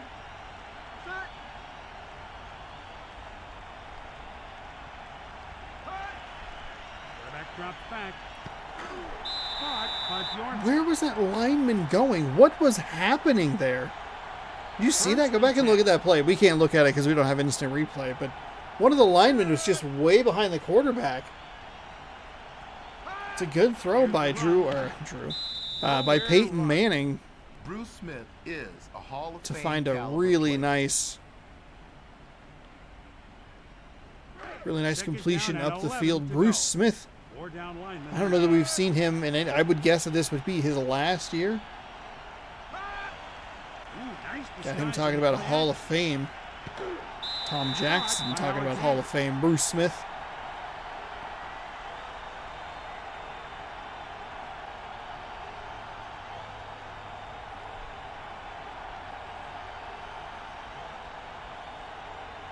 Nice pass by Peyton Manning. Up that left sideline, finds a big gain, and it's first and 10. At the 32-yard line. 4-3 defense for Cleveland. Manning drops back. Manning with a huge drop there for the screenplay, and we've seen throws too far. We've now seen throws too short. No one can get that nice intermediate throw. Well, with the exception we had one in the other game, I guess. There was one time we saw a good screenplay. Led to a touchdown. Manning. New England or Indianapolis, I believe. 3rd and 11 at the 34-yard line. Either way, quarterbacks having a really hard time timing up that Manning looks downfield.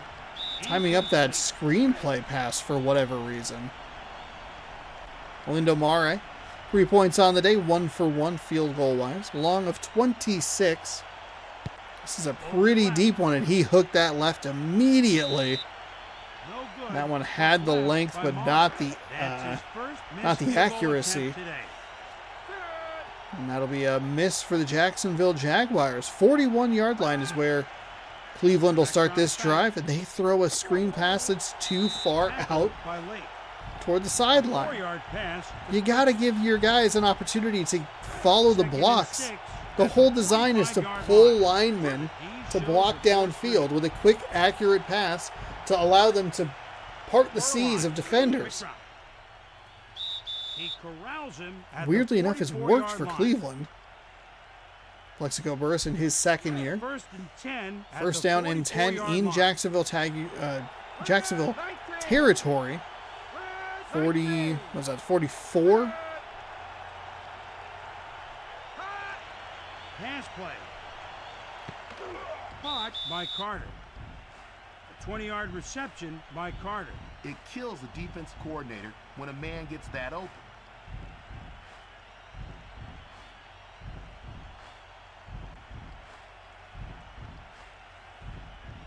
First and 10 Halfway at through the quarter number 23-yard 3 line. here. Cleveland driving. Steve Berline's figured out how to throw a football. Pass play. Caught. Oh, but he can't. As soon as I complimented inside the him. numbers. As soon as I Browns complimented have been him. Passing the ball very successfully. Anything stand out to you in these stats? Irritating. The offense have been going deep and going deep often.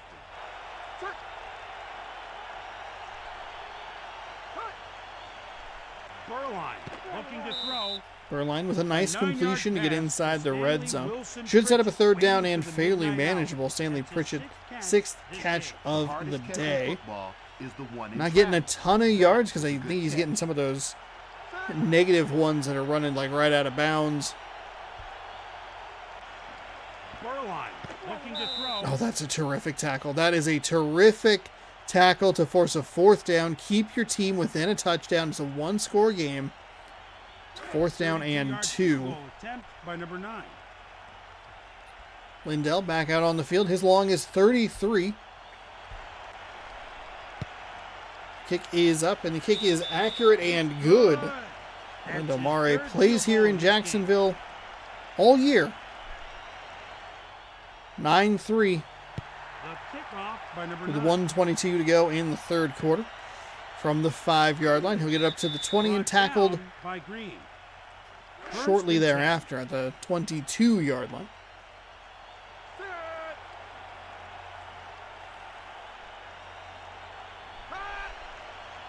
Manning looks downfield.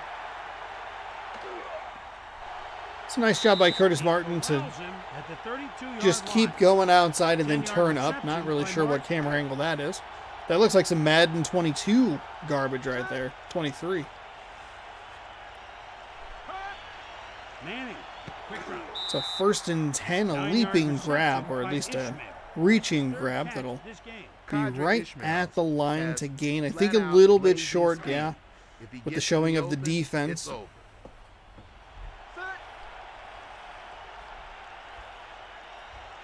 Plenty of options here for the Jacksonville Jaguars. They'll go with the run, and he should just have enough.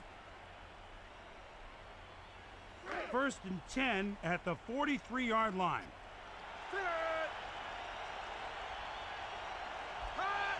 Manning, quick drop. Manning throws, and I don't know if that was going to be another screen or what, Second but and 11. read really well on the defensive side by the Cleveland Browns. Forces a 1-yard loss and a 2nd and 11 coming up. Manning looks downfield. As Manning finds a completion to the left side into Jacksonville territory.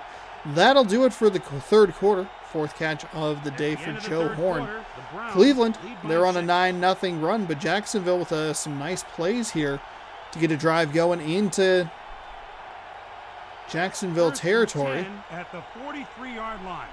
Deep eye for the offense. Manning, quick drop. Oh, Boom, that's just a case of him thinking about looked where like it was going to go be one of those before fancy he nailed one-handed them catches, all. but it just popped out of his hand. Held up in the air for a really long time, but it just doesn't seem to have the AI Money play. capacity to He gets the first down. adjust Martin gets the first down. what the other Curtis players are Martin's been doing. one of Like, the once most the ball durable, has hit a consistent receiver's running backs hand the and NFL popped has loose, seen in that's quite it. some They're not time. letting them do anything else. That's his 5th Or you might tackle see that today. be more of a 2nd and 8. maybe even a completion in that scenario or The interception Jaguars send a in man other motion. franchises. 2nd down and 8 as Manning pitches to the left side. Martin Fourth back of uses the line. not super accurate They're down in 6. in the first. control scheme. No rush This forward game on has the nickel. 8 direction running, it seems. It's not. It doesn't feel like it's a very Manning fluid looks movement downfield. system. And I think you could argue that even in NFL 2K5, By Jackson. the running's a little The weird, defender shouldn't allow little the receiver stiff. that kind of position. Boom, this receiver's been working at his conditioning, and it shows. Manning with a nice completion out to the flat. Curtis Martin tried to get away from the defender, but just didn't, or just wasn't able to. And they are Second and knocking on the 4 door of at the the end zone here. 4-yard line. 2nd and 4. Three-receiver set for Jacksonville. In the back Play of the action end zone. pass and finds. I thought it was going to be a completion, They're down in but 4 it is for the first. incomplete.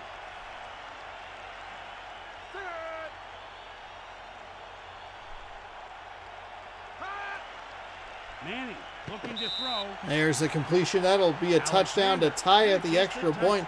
Will give Jacksonville the lead. They knew just who to go to and what play to call.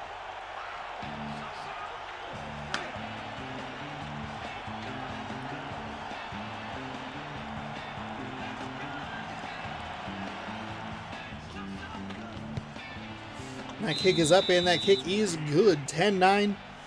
Jacksonville on top of the Cleveland Browns. 3:41 to go in quarter number 4. Kickoff. Tackled Be by tackled Thibodeau. short of the 20-yard line. So it'll be 1st and 10 from about the 18. 1st and 10 at the 18-yard line.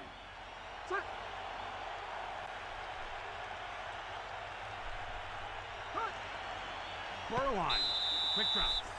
2nd and 10. Defense sacks the line with 8 in the box.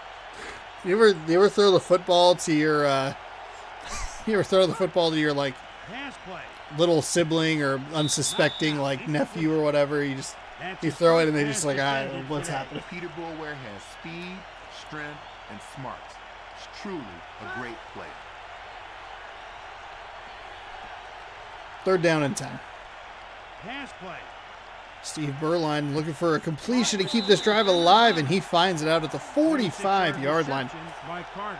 It's a nice reception by Chris Carter. That took some guts to even try to thread the needle. I mean, ideally, yes, Chris Berman, it does take guts to throw it into like triple coverage, but Boy, does this game just not seem to care about that at all. 10 at the 44-yard line. We have a good one brewing here in Jacksonville, looking for a fantastic finish. It's another throw that you'd just like to see the receiver run under. Instead, they're jumping wildly out of time.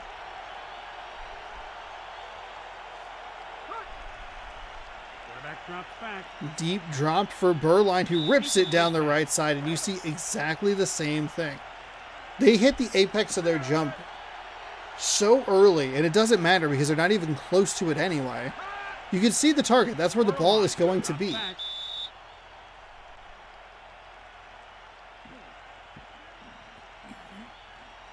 You can see how not close they are. And then a terrible play call right there. Maybe not a terrible play call, maybe just bad execution by the quarterback. Either way, they needed 10 and they only got 6. So they are punting this ball away to the Jacksonville Jaguars, who just drove down the field. That man fell down. Tackled by Wiener. When he went to do that that little juke move, he threw a banana peel out. He hit the question mark block. Handoff to Beasley. A 1-yard run by Beasley. Great defense right there. Perfect defense at the point of attack.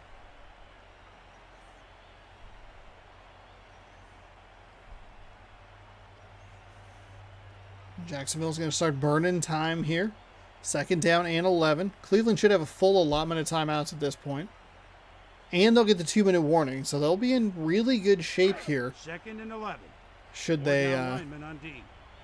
The Jaguars send a man in motion. It's a run. Brought down by Harris. A 2-yard run by Beasley. Does this game stop the clock at the 2-minute warning regardless?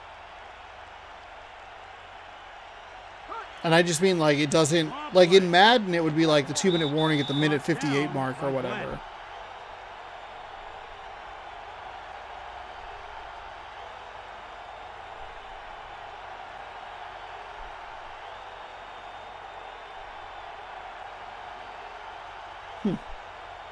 Cleveland's going to have to start using some timeouts here. Gave up a big play like that at the wrong time. 1st and 10 at the 30-yard line.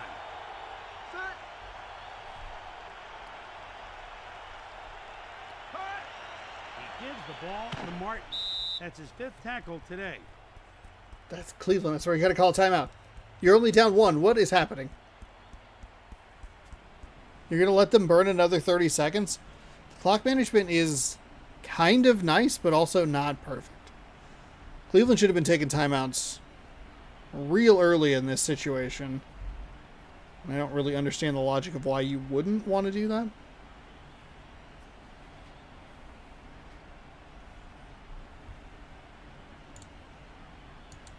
Second down and 8 to go.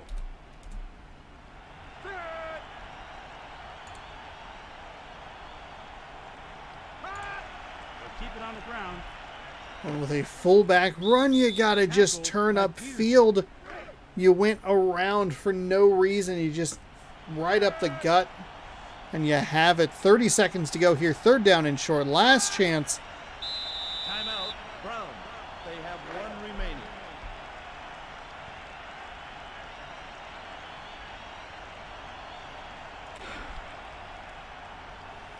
The logic does not make sense. All right, Cleveland's going to have a chance. They gummed it up in every way possible. And they are going to take a run or punt back out of bounds. Brian Lindell is your game MVP on the losing team, which might be the most confusing part in all of this.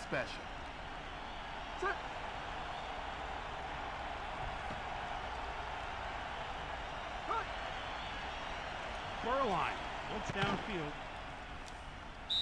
Stop at the 50-yard line. The Browns send a man in motion. It's 1st and 10 for midfield. Burline looking to Burline throw. finds a receiver. Do they have a 23-yard timeout? Do they have a reception by timeout? Carter. Oh no! They don't have a timeout. They're going to run out of time. The game cut to the kicker while running the clock. Oh, Cleveland. A 43-yard. Oh, they ran out of time and they fall by a ball game. point. The Jaguars Oh, win by 1 no. and go to 3-1. So Oh. this is Chris Berman for Tom Jackson saying so long. See you next game right here on All right, ESPN. so this one's going to be one that you want to... I'm going to put an asterisk next to this here in my notepad.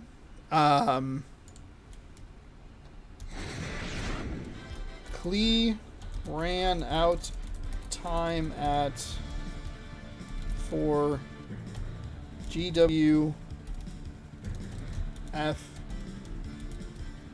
Cleveland ran out of time for game-winning field goal. For game-winning field goal attempt.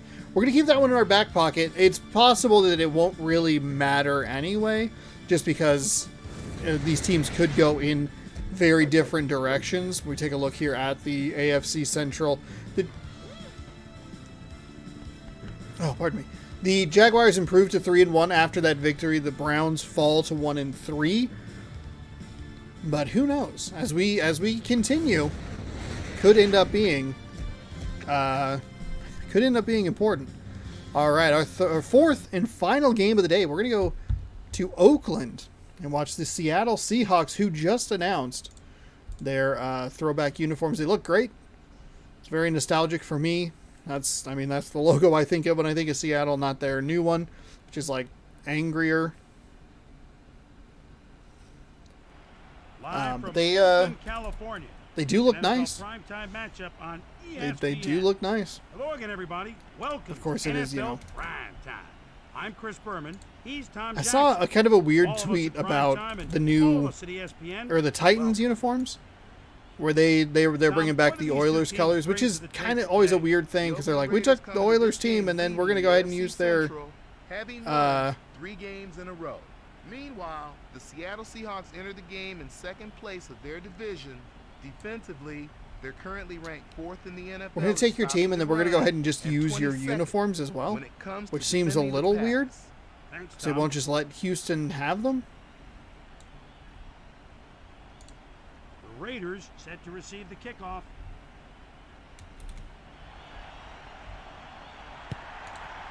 We're underway. I understand that these teams were scrapping in the tunnel, so there should be no shortage of physical play today.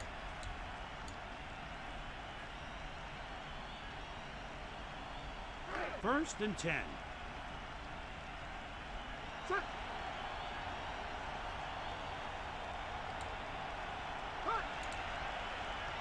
Fiedler looking to throw.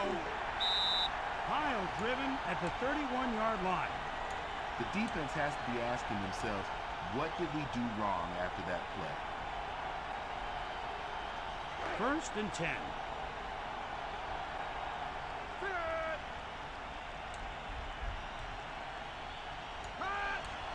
Quarterback drops back. Caught with 2 defenders on him. 15-yard reception by McCarthy.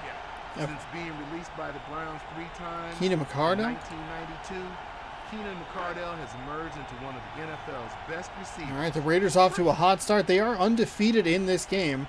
I was having a heck of a time getting this thumbnail figured out. But it is very interesting to like. Oh man, I do really like the way that the Seahawks have their logo that like color Second down and 7 to go. meshes in the back. I like that. It looks a little weird now because it's like a little more angled, so it has like a weird point at the bottom, whereas this one's more of just a band. Either way, He's out it of looks bounds. nice. So I think it was John Boy, like JM Football, John Boy Media Football, 46-yard line. that was tweeted something about like everyone's in agreement. The football world's in agreement that the like Tennessee Titans, Fiedler. Houston Oilers throwbacks look nice, and it's like, well, yeah, you just recreated a thing that people already liked. There's no artful risk here. I don't know. I don't know. It's a very weird. It's a very weird thing to go like, here's this thing people like. Let's remake that pretty much identically and see how people like it. And then they go, oh, people like it. It's like, well, yeah.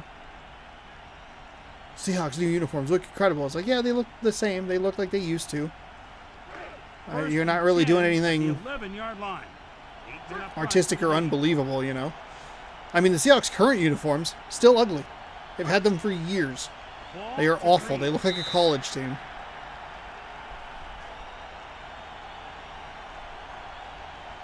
Anyway, very cool that the two-helmet rule exists, and a lot of these teams get to bring back the throwback uniforms that the fans like really enjoy. It just kind of doubles down on the argument that I was having about like, sounds like I was talking to someone. It's just me talking, probably into a microphone on some other video. But just like, you know, they all, the Buccaneers, the Eagles, the Seahawks, the Titans, they all just kind of changed their colors. I mean, the Titans make sense. They went to a different city. I understand that. But the previous three examples, Seahawks, Buccaneers, and Eagles, all just went to like a darker, kind of duller color, and it just doesn't feel like their uniforms pop. Like, oh, great, there's another team in navy blue. Like, great, fantastic. Oh, and that blue that the Seahawks used to have, okay, pops a little bit more. Granted, they did switch from the AFC to the NFC. Whatever. Point is, I'm happy to see the colorful uniforms coming back, having a little more, some more splashes. I will say the best piece that has been announced so far has been the Detroit Lions helmets. They are incredible. The uniform does them a disservice by being like all gray. So look at the Seahawks defensive unit. 10 to go. So the Seahawks do nothing. They give Oakland pretty good field position, and Oakland's winning that field position battle because they had a pretty good start to their first drive. But I didn't really see because I was trying to fix the stupid thumbnail thing, but it wasn't working. It was driving me nuts. Darrell Green with his first tackle of the day. Second down and That's a tackle for a 4-yard loss.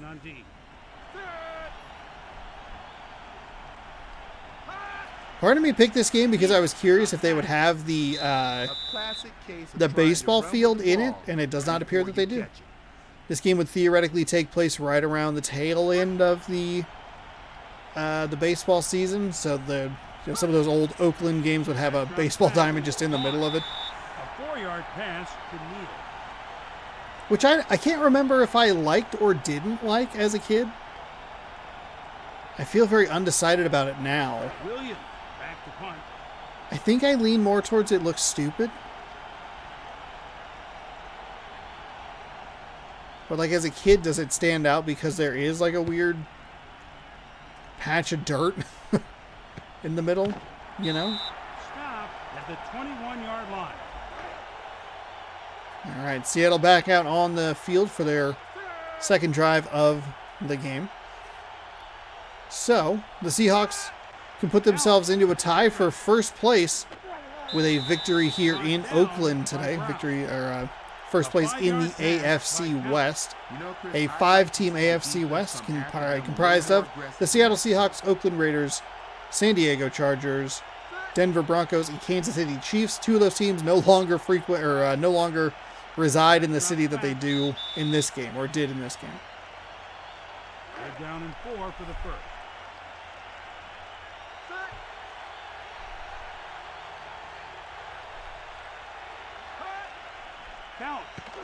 Couch finds a receiver to the left and gets a first down.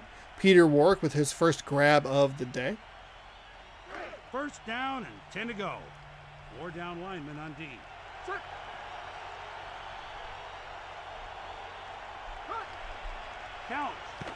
Couch again steps back to throw and finds another completion, this time to the right side. Looks like it's Warwick again. Going to give Troy Vincent the nod there on the highlight. Second down and inches. 8 men up front for the D.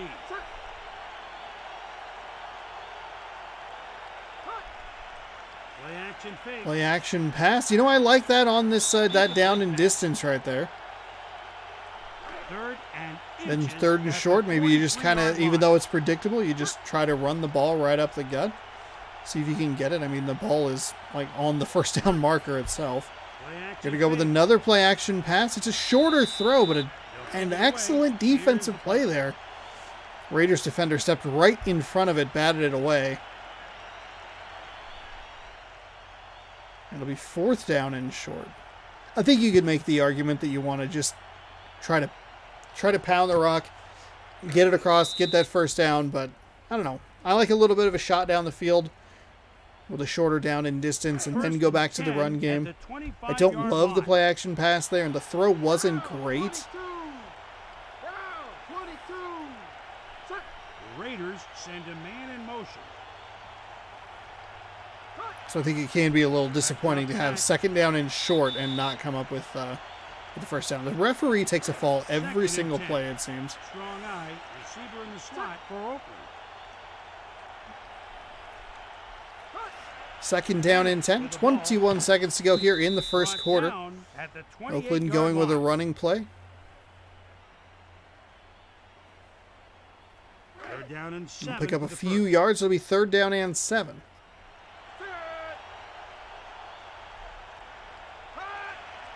Oh, wow, they went with the pass play right before the end of the first quarter. We have a goose egg game through 1. Neither team looking all that sharp. Score at the end of the first and it quarter, is 0-0. Raiders nothing, Seahawks nothing.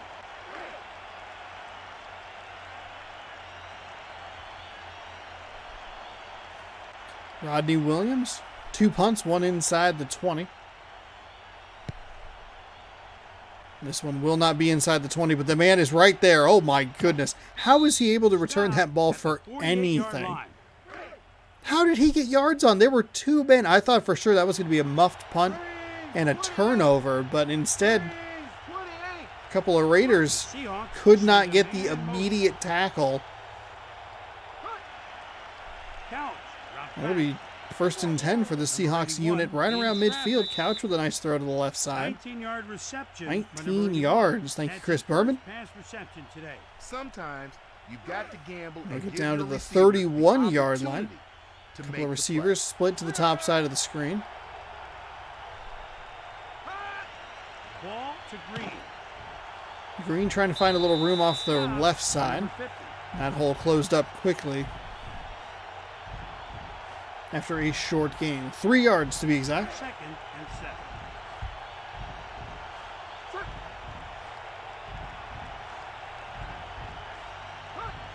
The pitch to the back. Second and 7. They're going with a nice pitch there. Oh, great turn up the field. Don't know why I accidentally said that like Tony the Tiger. Great turn up the right side. Looks like who you'd get if you call Central Casting and ordered an NFL running back. Green with the ball. Green with a terrific run, and he'll get tackled into the end zone for 6. 10-yard run for the touchdown. Wow, what a nice play there. Number 55 looked like he set up to try and get a tackle, then just got bowled over and knocked onto his keister. Fought through some Ashland. Interesting. Fought through some contact there and into the end zone for 6. So Seattle, they break the 0-0 tie.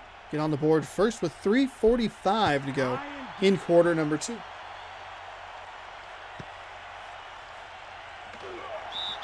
Tackled by Israel. Tackled just short of the 20-yard line. First down and 10 for this Oakland Raiders team. Got off to like a pretty good start on that first drive, but they have not been in much of a rhythm since. Using a little motion there from the left to the right.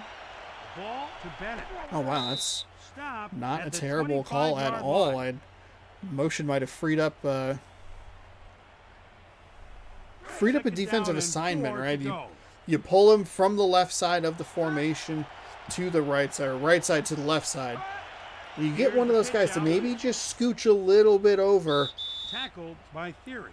and it creates just enough room to get a solid gain. Of course, they ruined it with that terrible play, so who cares? While I was describing why that might have worked, they said, you know what, no. But someone obviously blew an assignment. No, thank you.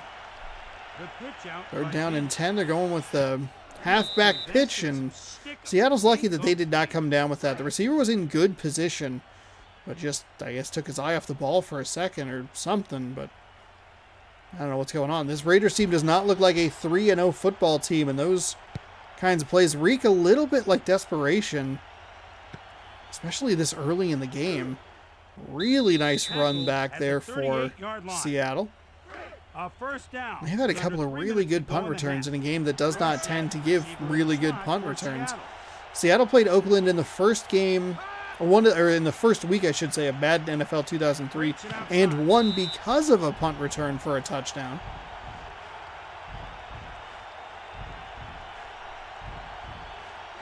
Second and 2 at the 30-yard line. 4-3 defense for Oakland. 22.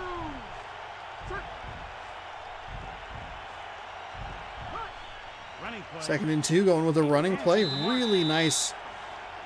Marlon Barnes busted it just a step to the left. Found a really nice gain there. I like what Seattle's doing here. They have good backs. Amon Green, the deep back. See if they get one more play off here before the 2-minute warning. And they do, and it's a completion out to that line to gain, which is about the 18-yard line. Peter Warwick comes up with the grab. They will give him the first down. We'll get this kind of weird camera angle inside the red zone. All the way down to the 13-yard line. Did I say that correctly? I don't believe I did.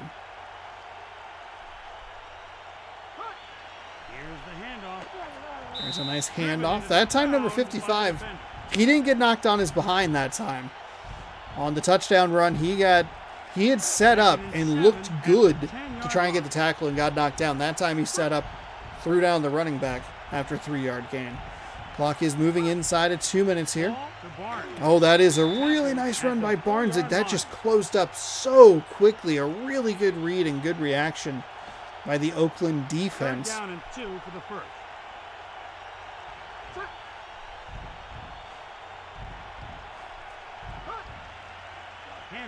Third and 2. Oh, Barnes. Did he get it? He kind of just ran into his own lineman. They're going to give him the first and goal here. The clock is moving. Wow.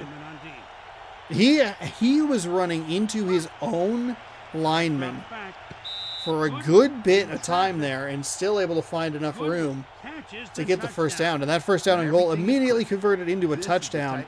Tim Couch. Three defenders in the area, and it's a touchdown. Tim Cedar on for the extra point. 1 for 1 so far. And make it 2 for 2. I completely lost the ball. And the Seattle Seahawks leading the undefeated Oakland Raiders 14-0 with a minute and a second to go in the half. Tackled and thrown forward to the 24-yard line, and that's where Oakland will start this drive. First and 10. Seahawks get the ball first after the break. The Raiders send a man in motion. Fiedler looks downfield. Oh, it doesn't matter. Oh, my goodness, a big bomb. Keenan McCardell, 10-5. Touchdown. 75-yard pass by Fiedler.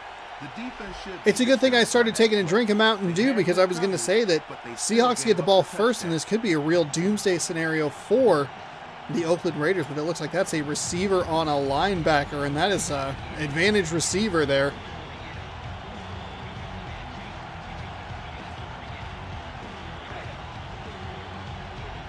$14-6. That is a big swing. Oakland being able to score a quick touchdown like that. Because you look at what Oakland hasn't been able to do throughout this game, right? You go, maybe Seattle uses their timeouts in that scenario, first, second, third down, quick 3 and out. If Seattle gets the ball back in rhythm like they have been, do they put another 7 on the board? Can they put another 3 on the board? Do they go to half, up 17-0, up 21-0, and then get the ball back? That is a huge swing for Oakland.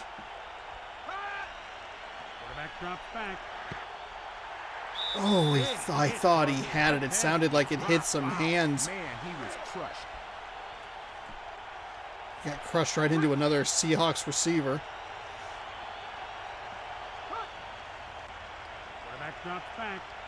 Tim Couch with a deep bomb down the right side. Well played by the defense.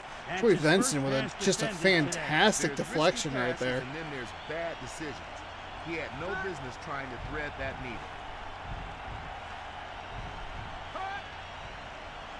Dropped Third back. down and 10.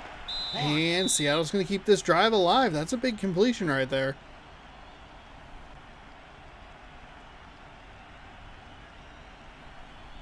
First and 10 at the 37-yard line.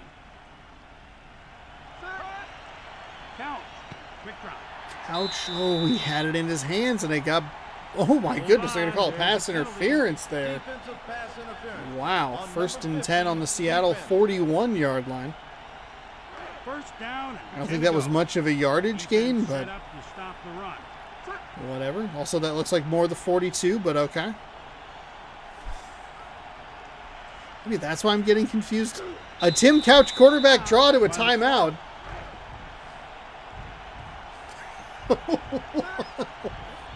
This play calling is super weird sometimes. Count. Looks downfield. Couch, big bomb down the right side, deflected. That's Troy the Vincent second pass again, a couple of defended great in the game. defensive plays by Defense him did something on in their this coverage drive. that must have confused the quarterback into making that pass.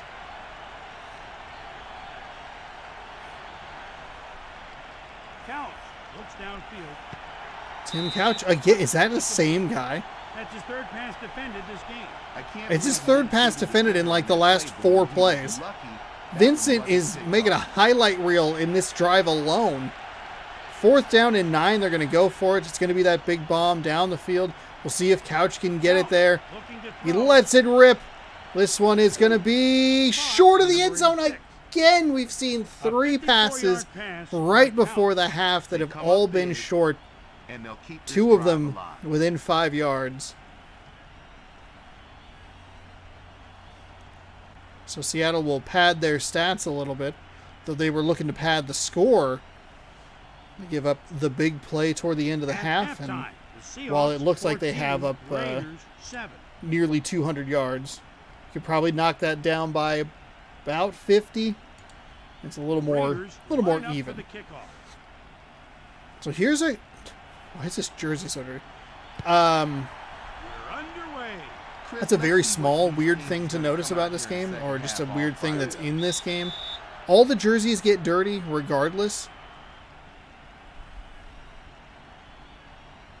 So if they're playing, like, one of the games I think was in, like, the rain or, like, some sort of... some type of weather, rain, or probably just rain. And it's like the punter's jersey was filthy, and it's like, that guy's been on the field for like 3 plays. How is he that dirty? See what Seattle can do here? They've looked good throughout this game, and Couch came up just short of another touchdown pass right before the half.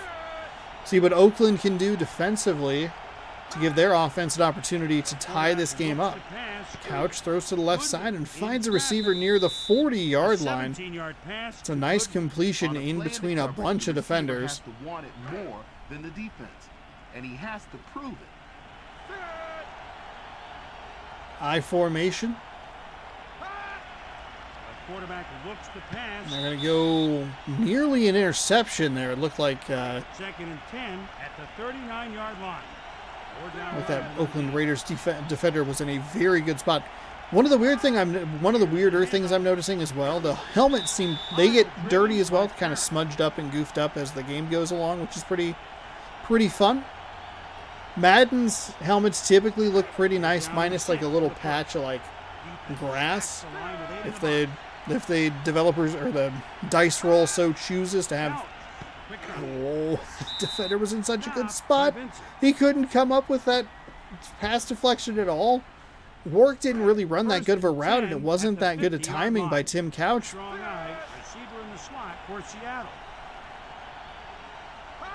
So Oakland gives up another first down.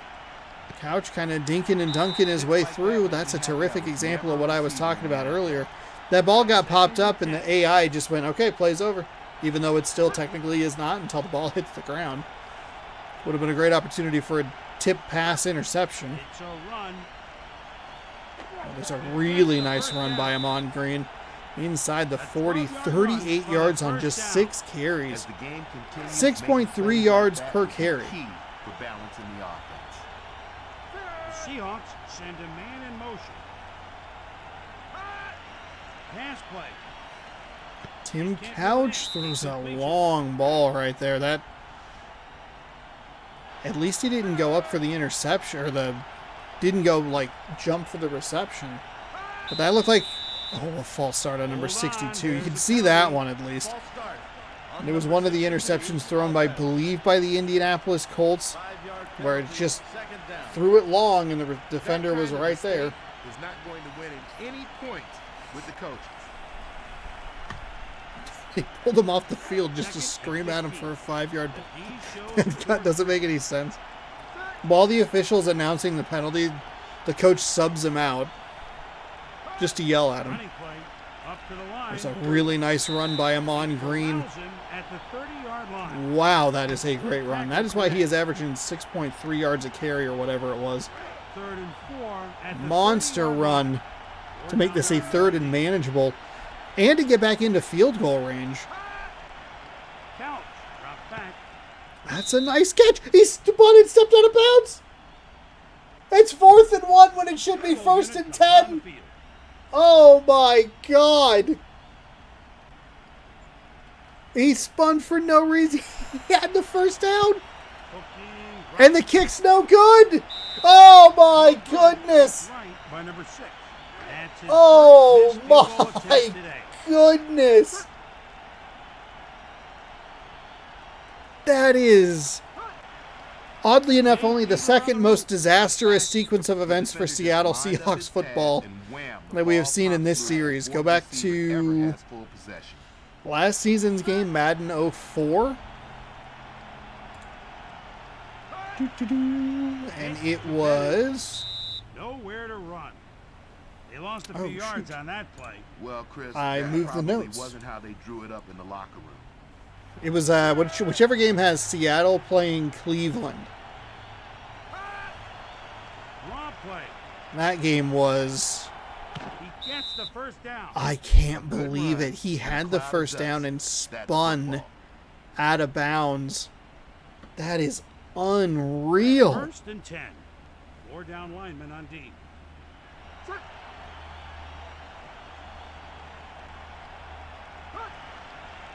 Jay Fiedler on the roof. Looks downfield. They called him Jay Fiedler on the roof. Inside the numbers. Interesting stats so far, Tom. The offense 92 like yards deep left. That's going to be that touchdown reception.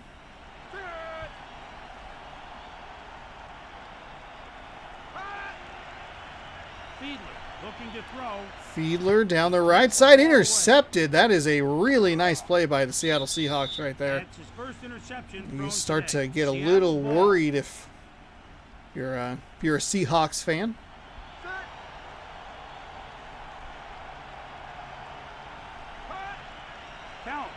Quick drop. Couch, that's a good drop right there. I mean, that is just an inexcusably terrible throw. That has got to be at least 6 yards behind the line of scrimmage, and you're doing what with it? Draw play. Going with a draw play? Stop at the 44-yard line. They're down and 4. So it's 3rd down and 4 from the 45. Or maybe the 44. I don't know where the yards start and stop. It's very weird. Oh my gosh. Couch. What a dumb throw, but it actually worked. Amon Green's 2nd catch of the day. He had to run 9 yards to get 4 of them.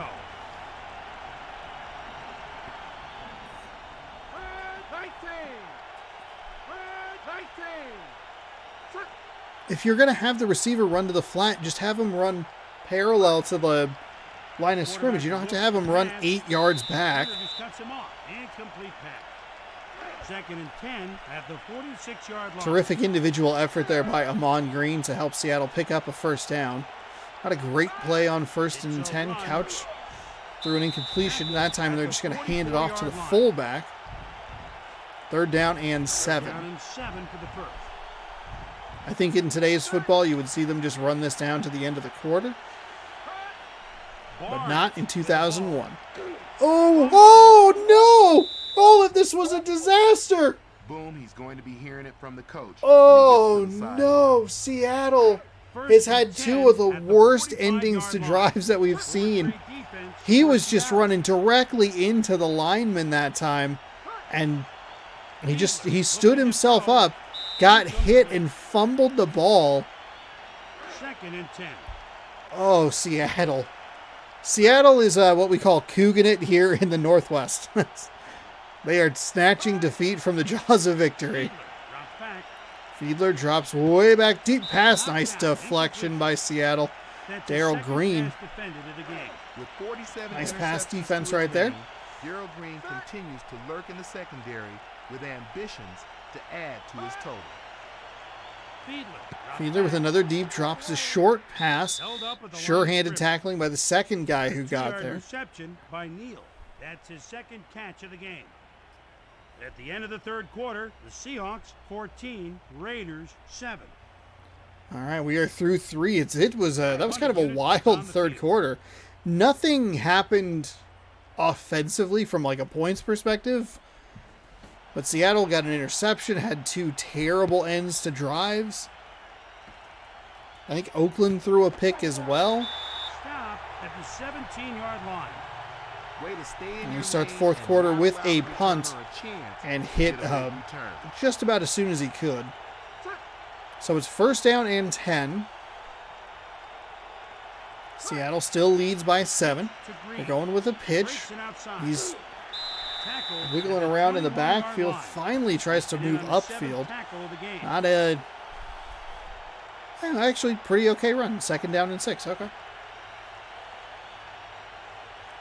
Seattle's going to start milking clock here, which I kind of appreciate. Because it would make sense in the context of the game, regardless of the quarter length. And once you get into the 4th quarter, you start maybe taking a little bit longer, trying to wind this down a little bit. They're still leaving too much time on the play clock, but something's better than nothing. There's a man down on the field. Brad Jackson appears to be injured. 3rd down and 5. I mean, when you have games like Madden that are just ripping the ball all over the field, incompletion after incompletion, stopping the clock every single time, it's refreshing to have a team just take some time. Because you have a 40-second play clock, and you snap it, even if you snap it at 15, that's still 25 seconds, times 3 is 75 seconds. It's a minute and 15 extra. That's just kind of run off there. Now, the spot of the ball on this one's going to be interesting. They did show the offensive player, so that tells you that they got the 1st down. But he definitely had it and kind of got steered back. And I don't know how good this game would be at understanding what forward progress is. We've seen a couple of times where it does make sense. I mean, even the spin move, as silly as it is or whatever, it makes sense that they wouldn't give him the forward progress because he did make a football move out of bounds, or even one of the plays we saw earlier where he had -3 yards after catch because he had it and then ran backwards before he fell down.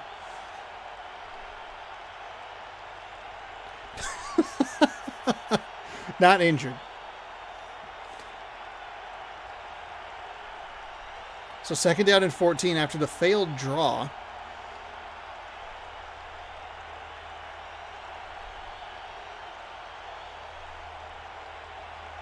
Seattle can realistically take this down to the 2-minute warning. I don't think that they will. It might surprise me, though. 10 seconds remaining on that one. They're going to go play action pass, and it's deflected and incomplete. Tim Couch very lucky on that play.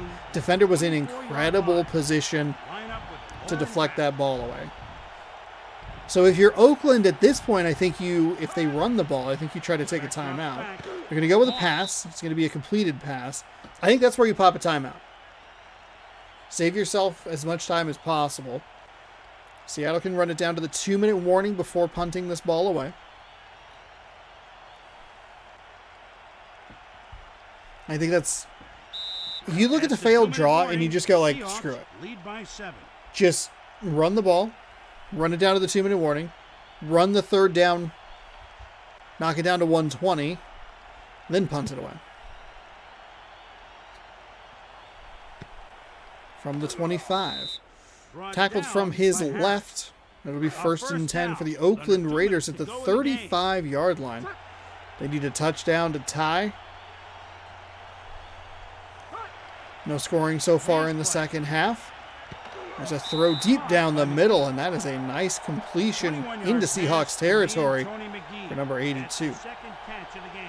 The quarterback completes the pass to a wide open receiver. He was so open he could have stopped for ice cream on that play.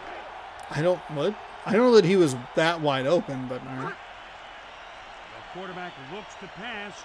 Deep down the right side. Excellent. Excellent deflection there. His third pass defense of the day. The unaging veteran with 7 Pro Bowl appearances, named NFL Man of the Year in '96, proves he is the consummate professional. A perfect Another big bomb down the field, and that time they're going to beat the defense and find the completion. Caught for the first down. A 30-yard pass by Fiedler.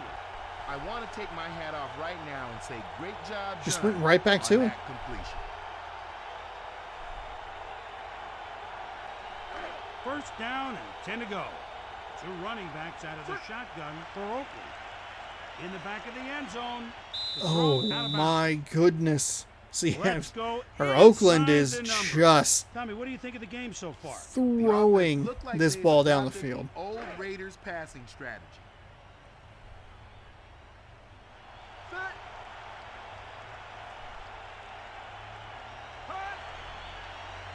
Jay Fiedler on the roof. Fiedler. Oh, I thought that might have been an interception, but Down in 6 for the just first. a completed pass that went out of bounds. 3rd down and 6. 2 downs to go for the Raiders. Minute and 12 on the clock. To pass. Fiedler, there were 2 receivers in the area and could not find either of them. 8-yard All right, here you go from the 8-yard line. 4th and 6. The game does not make good calls. On 4th down, he missed it. Oh, Fiedler.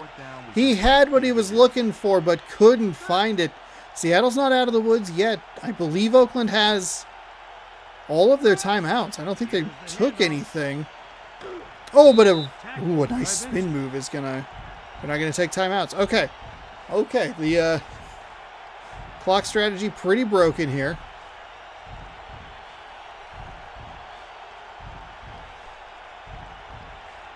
Do they not have any timeouts? They take all of them? Did I miss that?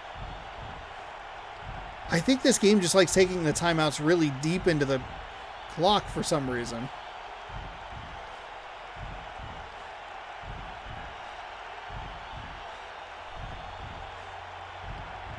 The Seahawks opt to not run another play.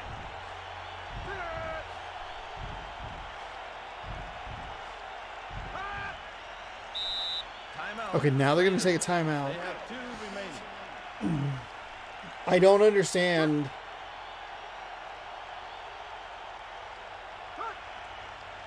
Timeout. Raiders. They have 1 remaining. The play selection strategy makes no sense. The timeout usage doesn't make any sense.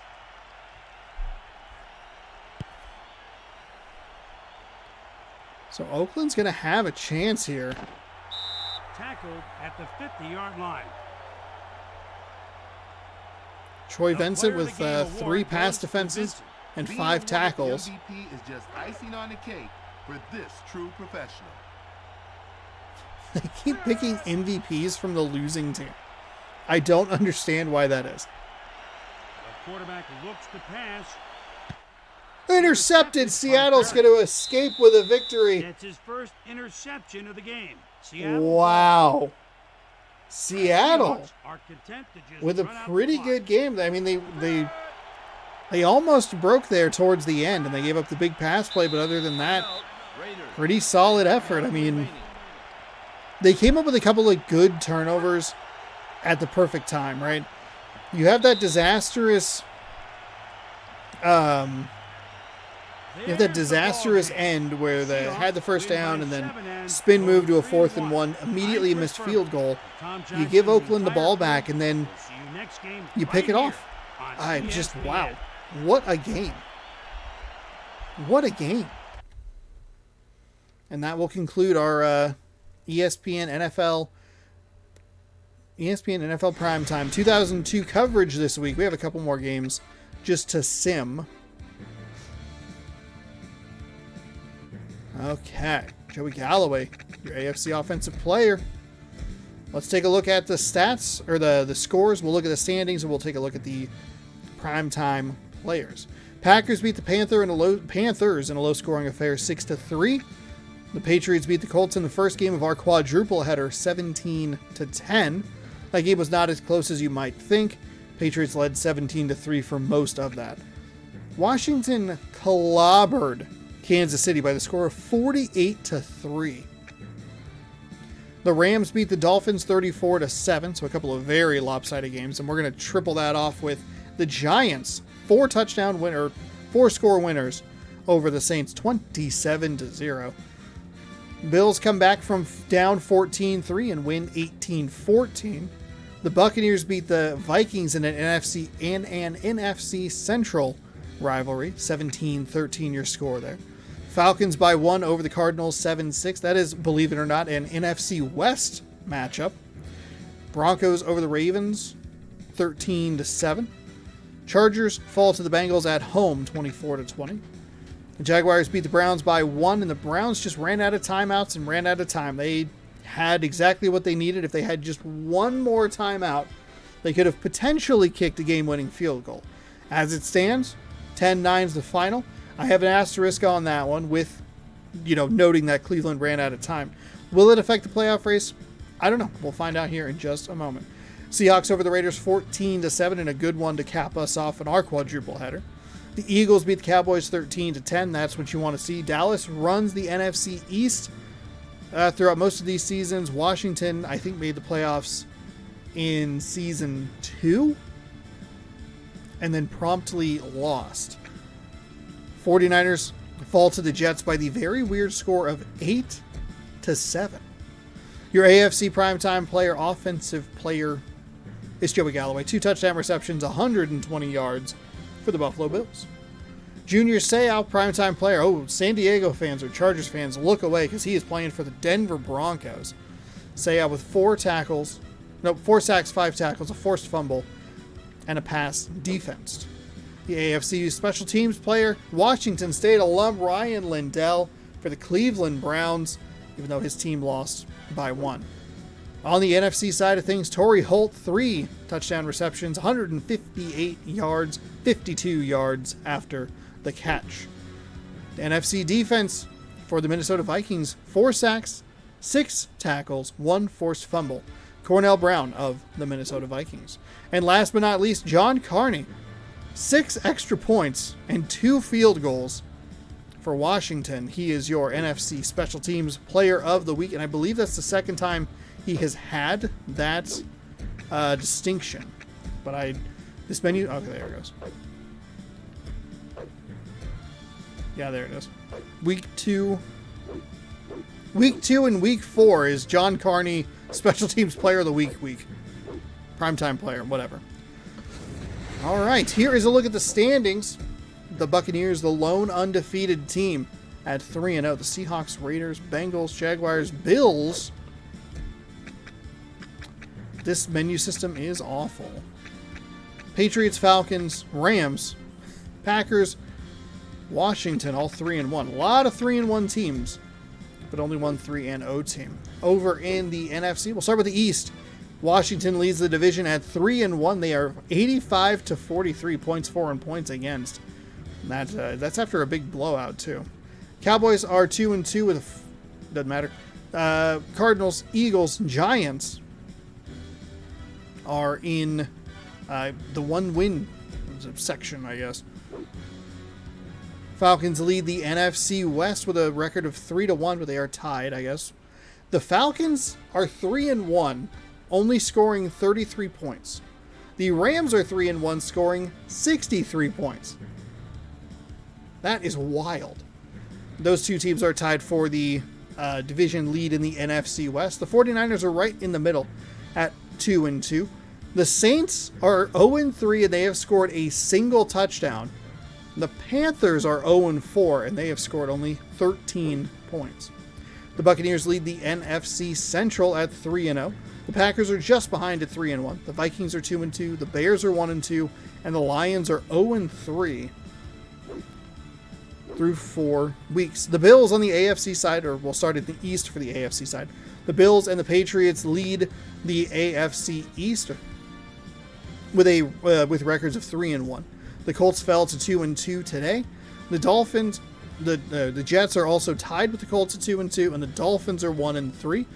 That division fairly tight. That division put 3 teams in the playoffs last season. We'll see if that happens again. In the AFC West, the Seahawks vault themselves into a tie for first place. They would have the tiebreaker currently. It's early, but still fun to look at. 3-1 after defeating the previously undefeated Raiders. The Chiefs and Broncos sitting at 2-2, and the Chargers at 1-2. AFC Central has the Bengals and the Jaguars on top at 3-1. The Ravens are 2-2. Steelers, Titans, Browns, each with 1 win. The Steelers and Titans with 2 losses. The Browns with 3 losses. So I don't know how well or how much that's going to affect the playoff race. It could be more of a benefit to the Jaguars and less of a detriment to the Browns. So I guess we'll keep an eye on that. I hadn't actually thought about it until I said that about, hey, what if it's, wild card standings kind of are affected by that. But there you go. That'll do it for week number 4 here in NFL Fever. Nope, that's the wrong game. Here in